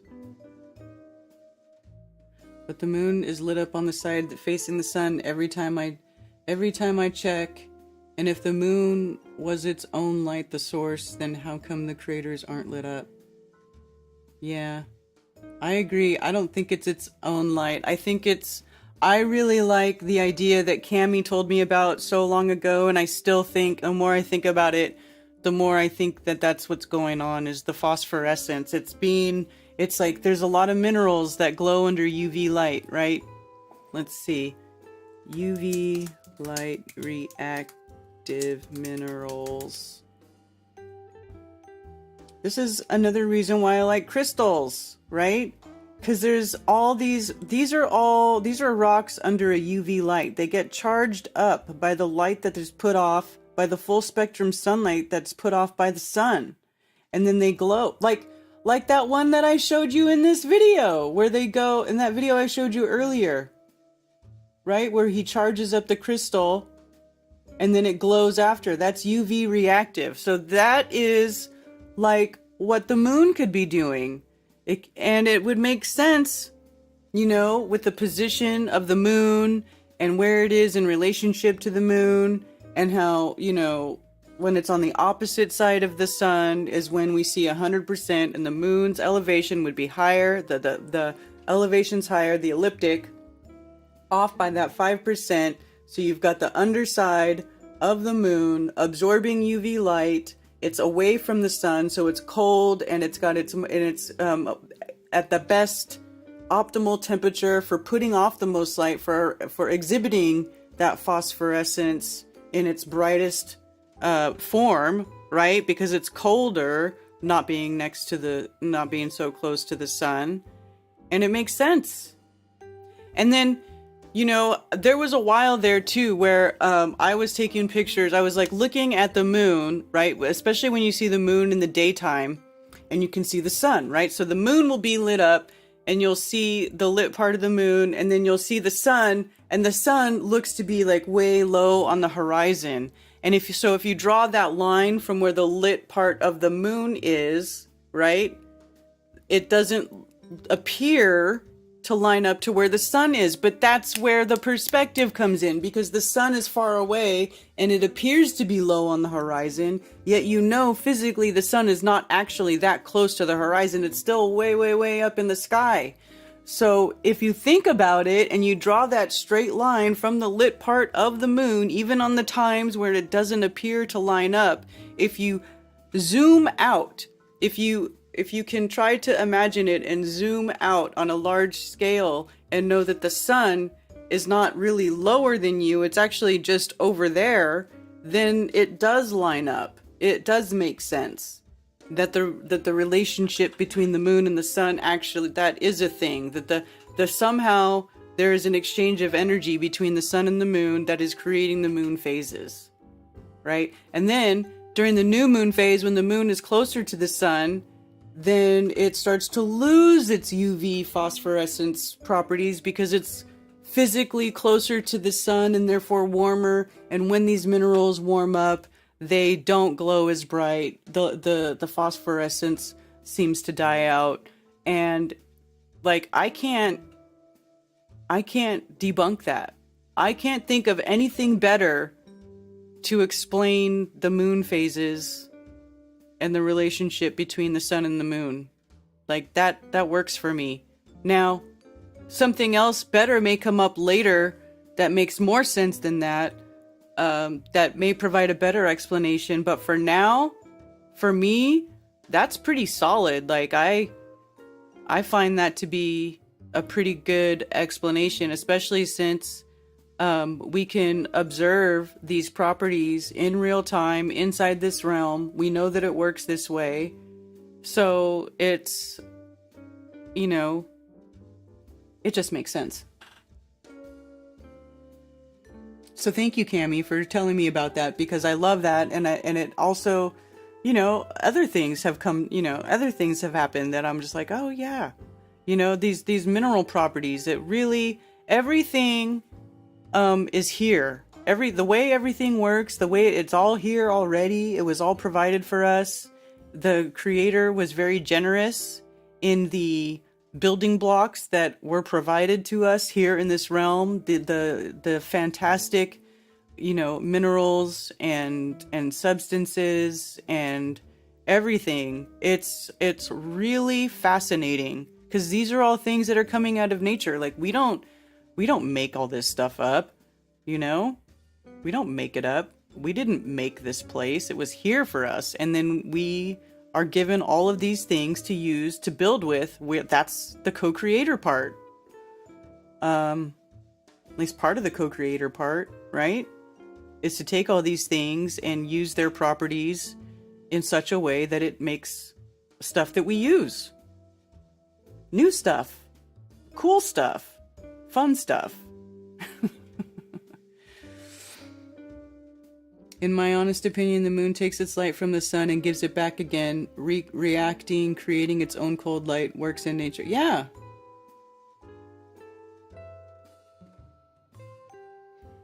Uberstones, yeah.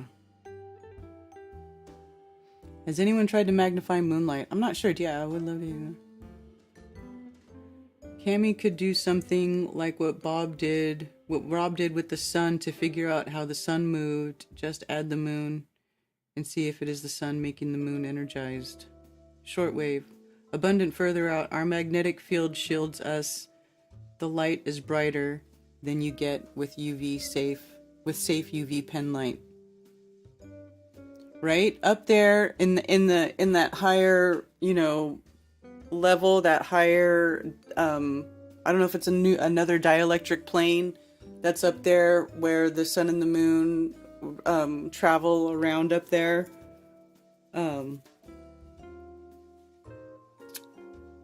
But you know, it makes sense too, right? The air's thinner. The air is not as dense. There's a lot less particles in there. It's thinner. So that shortwave UV light's going to propagate, I should say. It'll propagate much easier in the upper atmos. Makes sense and works in reality. If something better comes out, I can definitely consider, but it's all there already. Why not think in natural pieces? That's what I love to do.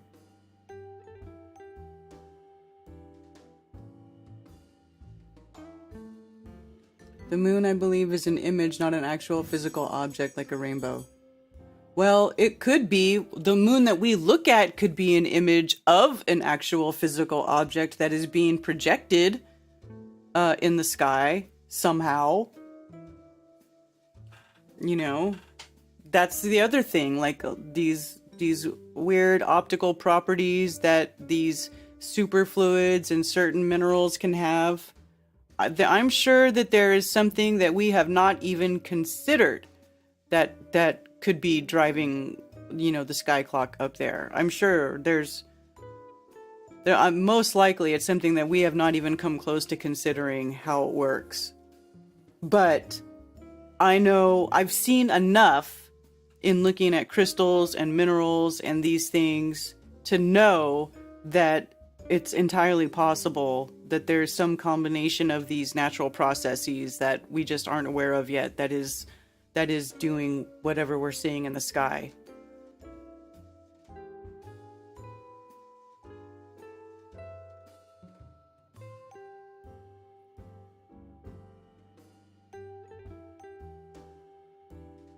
This reality is called a loosh farm. What does that mean?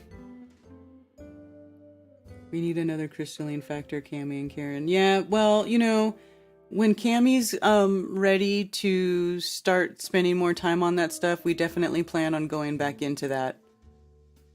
Second Gaussian plate would functioning naturally as a separate dielectric plane. If it's there, Karen, we measure effects. Right. It's there, Karen, we measure effects. Right, yeah. Right? Second Gaussian plate would function naturally as a separate dielectric plane.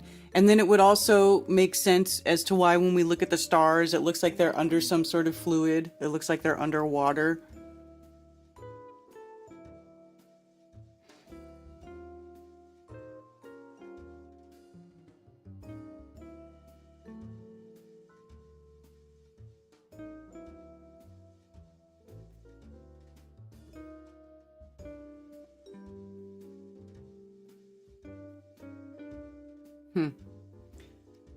Yin and I think of the sun and the moon like a yin and a yang symbol.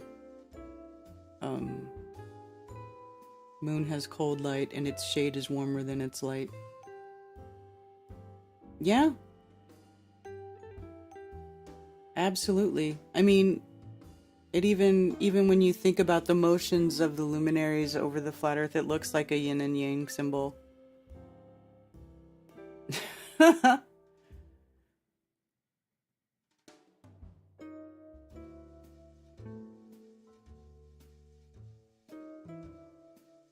What we're seeing is projecting naturally.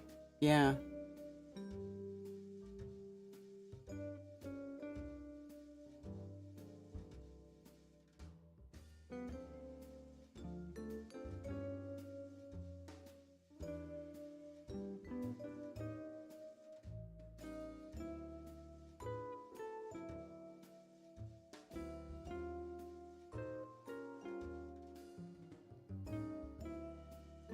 Are mass coronal ejections a real thing? Has anyone photographed or video recorded this phenomena themselves?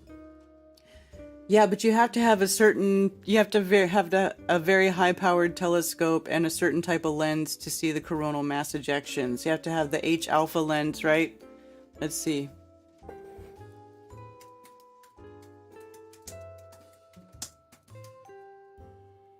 Hydrogen alpha solar filter telescope.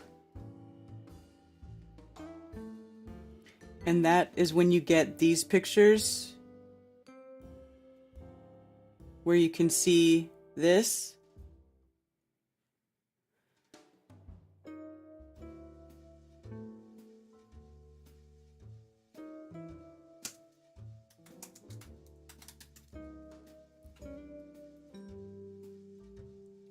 So it's called hydrogen alpha solar filter, and that is supposedly, that's what you get when you get these pictures.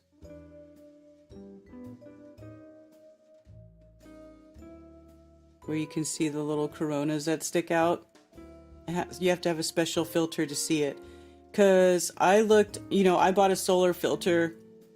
It's funny because like when I got the P900 and then I went and I bought a solar filter and I started, you know, I wanted to go look at the sun. Like I thought I was going to see something like this. I thought I was like thinking, am I going to be able to see these things over here? Those that come off the sun? No. To me, when I look at the sun through my solar filter, it looks looks like just a light bulb. So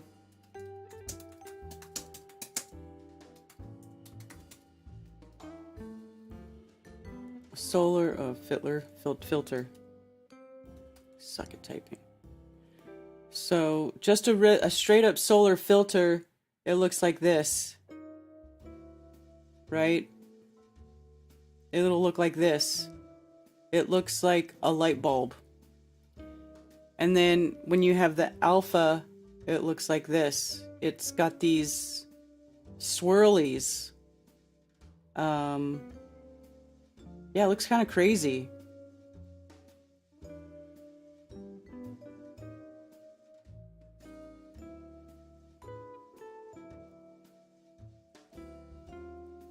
So here, solar, northeastern limb, 26th of March, 09, main image, But yeah. So, like those observatories and stuff, they'll get these pictures. And these H alpha telescopes, here, they're expensive too, man. Let me tell you. What?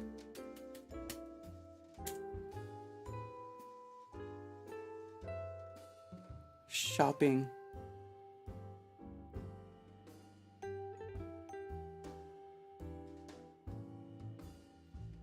Look at how much they are. Well, these are just, this is not what I'm talking about. You need an actual telescope. Well, some of these are really expensive though. $190.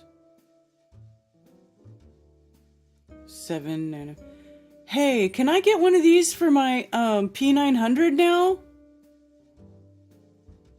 What? That's expensive. Like a solar filter you can get for like 20 bucks. But these are alpha filters, H alpha. And I'm wondering if I can get one of these for my camera. Look at $379 just for this filter. If you want to get the whole telescope, I'm sure it's more.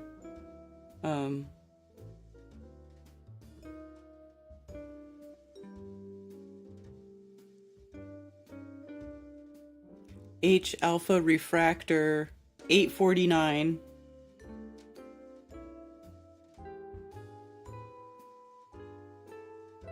Coronado 70 Miller Solar Max solar telescope, $3,100. See what I'm saying? These are expensive. These are not even... Are these H alpha too? Or are these just solar? Coronado 90 millimeter, $7,799. See, these things aren't cheap. Wouldn't it be cool? I want to see if I can get one for the P900 now. When I get off work, I will send you a picture of exactly what you were talking about. Okay, Carl, send it. Double stack.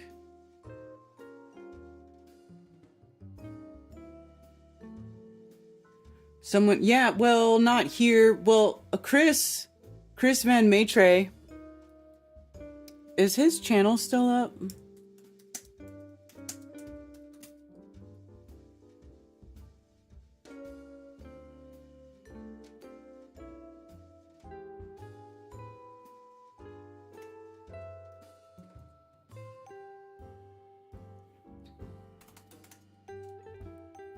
Chris Van Maitre is the one who got all those videos with the telescope, with the H alpha telescope. Oh, he doesn't even have it on his channel.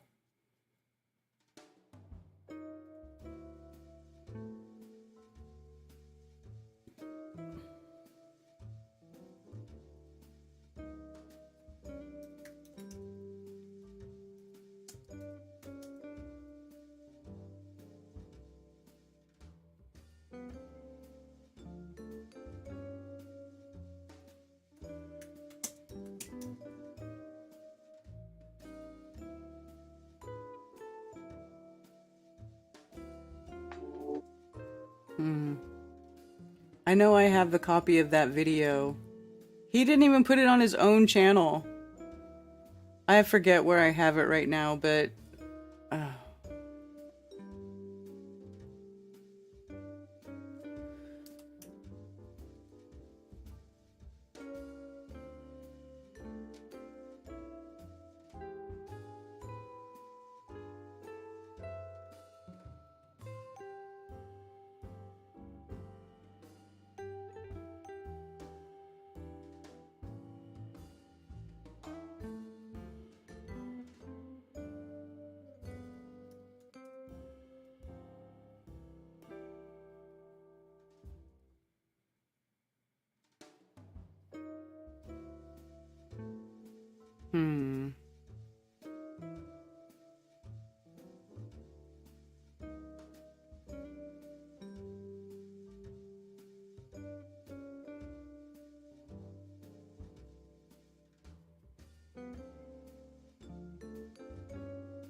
I can't find it.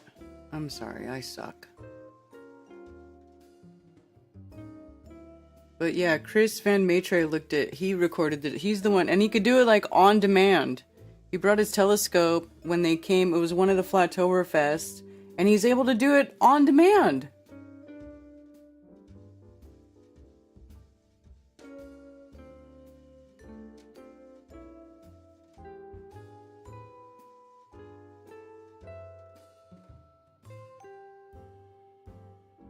And I can't find it. But I know I have it somewhere. I wanted to play it. I'm sorry. I tested to zoom in.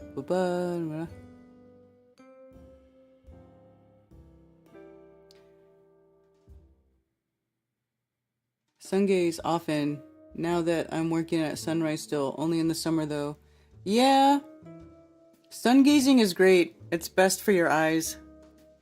It's on Zach Good Times for All channel. Oh, that's where I need to look. It's not... Chris Van Matre didn't put it on his channel. I know, because I just went and looked.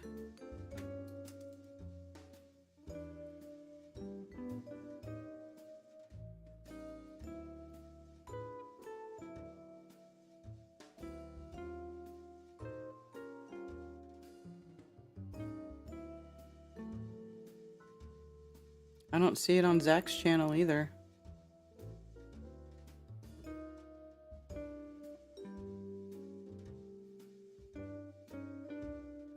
Let's try. Let me search. Oh, here we go. Sun right there? Yeah. Now if I go down.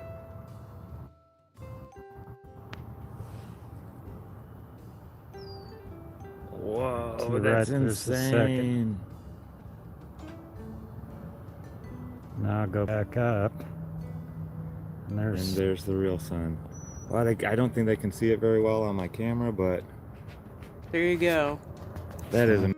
And I'll go back down to the... Oh, he's got a Coronado Now you've got telescope. this from Houston, from Colorado, and now from South Carolina. In Houston, it was right below, but in Colorado and here, it's down and to the right. But in Colorado, it was further down and to the right.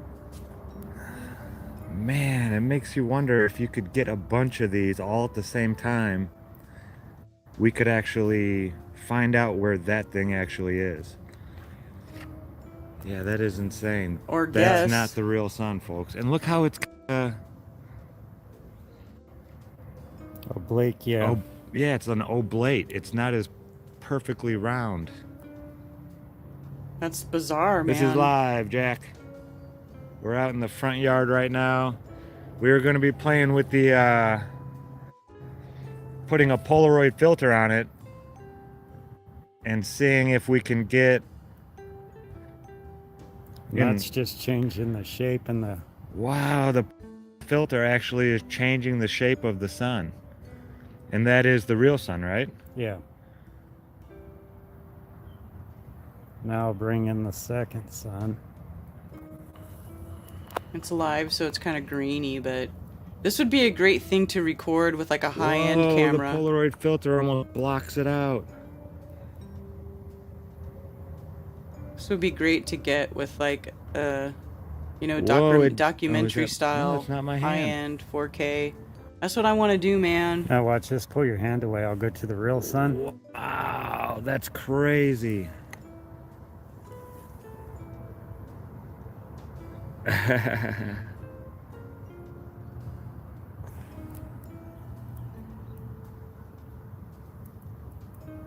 there's the second. That is not the sun we're looking at right there, folks. Yeah, and this is And with it's that H definitely alpha not a filter. solar flare. This camera... See, look at that. Can He's you got that explain this a little Coronado bit, Chris? telescope. Oh, good. How He's you gonna talk can't about it. zoom in with this camera at all? Yeah, there is no zoom capabilities. You got this down here where this is just focus, this is just focus, and there's no zoom on it whatsoever. It's fixed at 500 millimeters, I believe. And then your camera isn't zoomed in at all? No. Okay. Because it's just the body of the camera, and the body of the camera attaches there's directly no zoom on it either because directly to the telescope, so there is no zoom. I've got a fixed. Oh, it's fixed in here, so his lens can't extend out. Wow. So there's no way to. I would love to have a feature where I could zoom out and get them both in the frame at the same time, but there's no way to do it with the camera or the solar telescope. Now, what kind of filter do you have on here? It's a double stack hydrogen alpha. Hydrogen alpha. Solar telescope. Yeah, some of the pictures he gets afterwards where he can actually zoom in on the video or the like picture editing. It's amazing some of the structures he sees on the sun. Little cracks and... Now, do those stay the same or do they change? No, they change. Yeah, I have no idea what the sun is. Yeah, I don't know what the first sun is. I have no idea what the second sun is. But no, he and Crow have both gotten this. So that's pretty interesting. And then, so like you see, he's got that Coronado filter. So let's look it up.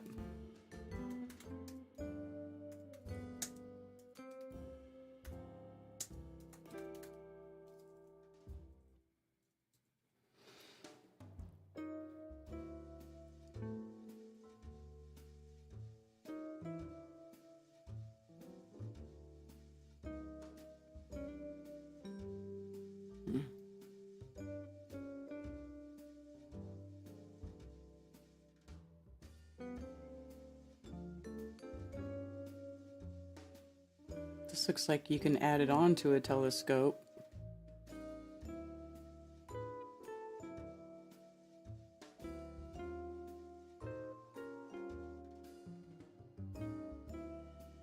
But yeah, you can see, look at, yeah, $3,000, $4,000, double stack, see, here, double stack solar telescope. These things aren't cheap, man. You know? So it's going to be a very small niche of people who are even purchasing these and using them and making observations with them. And almost none of them are going to be looking for the second sun. They're always going to be looking right at the sun. And you got to wonder, like, how many of them would even think to come across the other sun, which would be completely out of frame, right? Because it's a fixed focal length. It's a fixed zoom. I think that was 2021, but I don't remember. Or 2020. P900 on eBay for less than $400 used, yeah. Yes. Cheers, Yvette. Yeah, Karen B channel down's probably going to stay down through till the event pops off, because I've got 2 strikes on there and the strikes don't come off the channel until October, and they always do this to me right when I need to promote my event. So I'm just going to leave it. I'm just going to leave the channel hidden probably until both of those strikes go away, which will not be until right around October. Right? Because they stay on your channel for 3 months, and they nailed me like exactly 3 months before Flatoberfest. Isn't that a coincidence? What a coincidence. Right?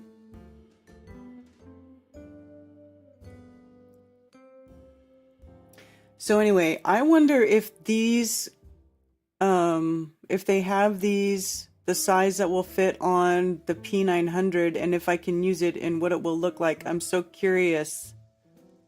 I'm going to have to look into this later. I don't want to sit here and read all about it while I'm streaming, but I'm definitely going to check into that. I don't think I would get something like this, though, but it would be interesting to see how different the pictures are. Or if you get any more detail than just a regular solar filter. Because when I look at it with a regular solar filter, it just looks like a light bulb. Looks like this.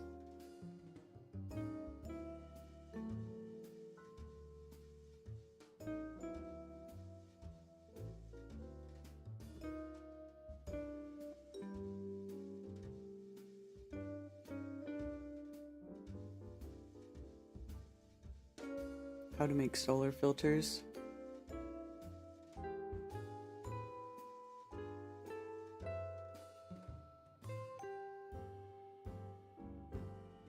Huh. Anyway, that's how you see it. Oh, it was solar return, Jonna, that's right.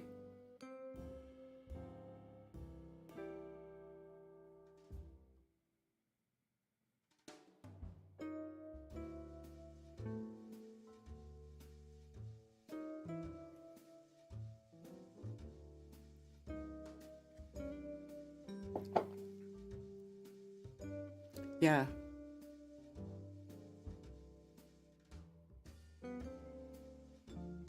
We need a drone with a P900 attached. Yeah, right. They do have, there are drones that are big enough. They're just really expensive.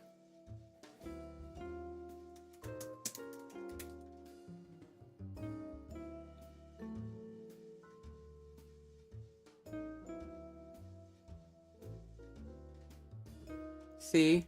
Look at this. Things like this Typhoon. They make these like super size. Well, even that one's probably not big enough, but this one, look at them.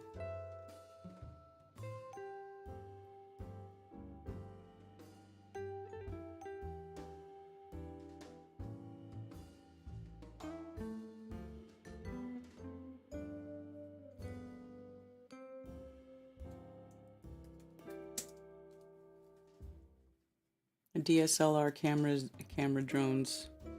Look at this.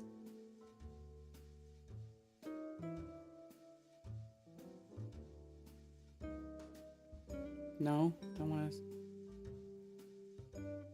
Look at that. See, this big old drone's got a big old. It's got a like a full-size camera under it. So you can make it, but then you also have to figure out how to like. I guess you could do it through Wi-Fi or radio signal, whatever. Control the zoom, the direction of the camera. I mean, you'd have to have it. I mean, I imagine that would be pretty expensive setup to get. But they do, you can make a drone. You can get a drone big enough to do it. Look, there's a P900.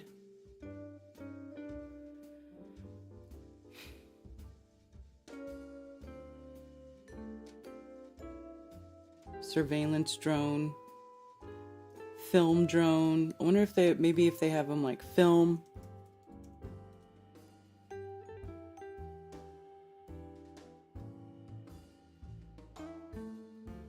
FPV drones for cinema application. Look at that.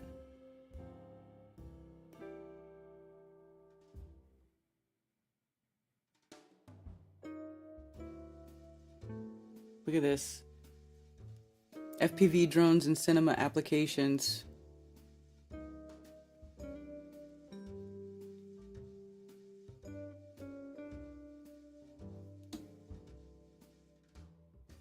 Cinema camera on a FPV drone.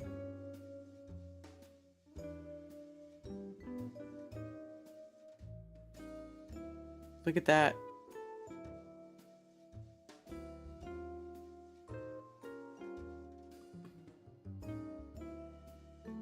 So this camera's got, this one's got the camera attached. This car. That's kind of, you can get some pretty cool shots though, right? That's pretty cool.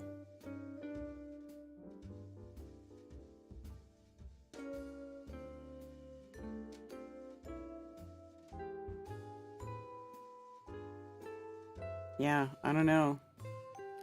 Pretty amazing stuff they got. Those expensive toys. Does anybody want to fund our expensive toys so we can do cool stuff like that? We need a nice gimbal. Yeah, exactly.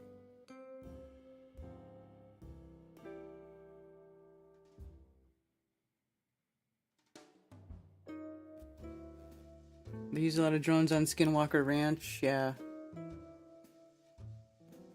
What time is it? Is it? Oh, it's 1:24. Coffee addict. Coffee talk addict. Okay, you know what? I know, I just looked at what time it is. I'm like, it's 1:30. I should wrap it up.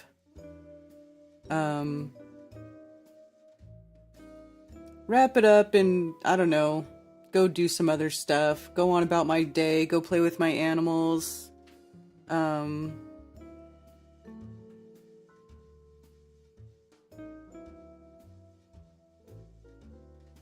Gotta answer some emails. Anyway, thanks you guys for hanging out with me for another episode of Coffee Talk. I do appreciate it. I'm glad you all found me here on my backup channel, Unveiling This Realm. Please share this channel with other people if you can. Share it out. Should have said that at the beginning, but whatever. If people want to find me, they can find me. One thing I would really like you guys all to tell your friends about, though, is Flattoberfest 2023.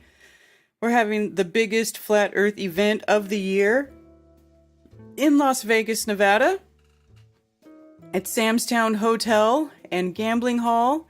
There's going to be lots of wonderful people there. Mark Devlin, Jason Lindgren, Mark Sargent, Jaron Campanella, Austin Whitsitt, Ben Balderson, Dave Murphy, Amanda Vollmer, hosted by Rick Hummer, music by Chief Crow. Oh, also Greg Reese. I gotta update my promo. We got Greg Reese, who's joining us. He does InfoWars. He's the best guy at InfoWars, the only one that I really like to watch his stuff. So that should be a really cool addition to the Flattoberfest lineup. And yes, Dave will be there. DITRH. I think he'll be there, unless he hates me. Haha. You can rent the large drones with DSLR gimbal, but you probably need a proper license. Yeah, and I'm definitely not a licensed drone pilot.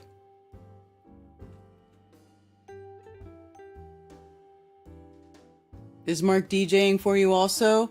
I don't know. He said that he could, but maybe we might be able to set Mark up with DJing, because Chief Crow's going to be there and he's going to have his setup. You know, it'll be very similar setup to what you guys have seen in the past at my events. We don't really, the last two events, I think, I really feel like we've kind of honed in our setup. So it'll probably be really similar to that. We'll have music going between speakers. You know, we'll have a dinner break. We're going to have live music at the end. Lots of fun stuff planned, raffles, all kinds. It's gonna be great, you guys. We're gonna have an amazing time. I've got people asking me if we're gonna live stream the event. I still don't know if we're going to live stream the event. As of now, there are no plans to live stream the event. So, that it is what it is. That might change, but right now I just don't have a plan to. Pretty much, if you want to know what happens in Vegas, you got to be in Vegas, baby. You got to be in Vegas. And I'm sure some people will live stream, from their phones, and, people will be posting videos and stuff and pictures. They always do. So that's what's up. Karaoke Friday night. That's right.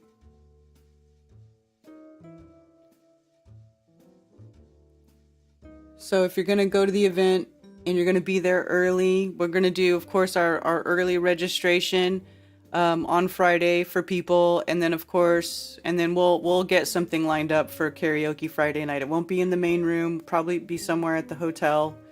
So there's that. And, some of your favorite flat earthers will be there. Shilling the flat earth.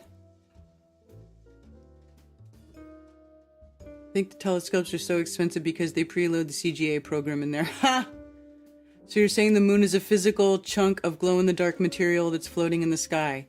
Well, I don't know if it's actually physically floating in the sky, but I can't rule it out because I don't know how the things work up there. We're figuring it out. But I do think that it is a glowing chunk of mineral. And, how we're seeing it, the mechanics behind how we're physically seeing it, how it's put up there, that I don't know. but it's fun to think about. Fun to think about. Yeah, Mark Devlin, yeah. Cheers, Chicago artist. Can't just let idiots fly big drones.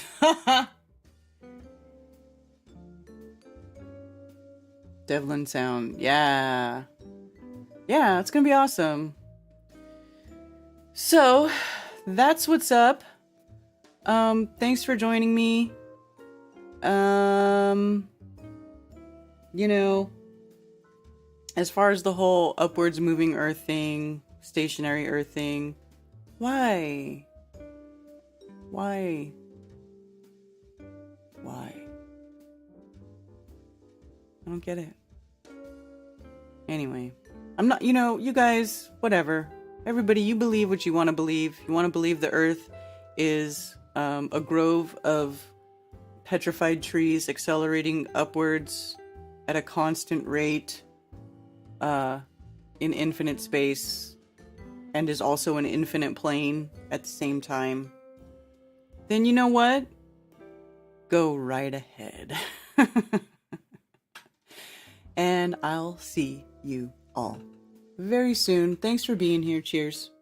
And for those who wish to send me stuff through snail mail, you can send it to P.O. Box 10, Earl, North Carolina, 28038. There are also links below for Flat Earth merch, and you can send me donations. And I do appreciate all the support. Sincerely, thank you very much. Also, please go to flatearthfestivals.com for all information about upcoming Flattoberfests and Flat Earth-friendly local meetups. If you are organizing a local Flat Earth meetup, email me at flatearthfestivals@protonmail.com with your meetup information to have it listed on the website for free.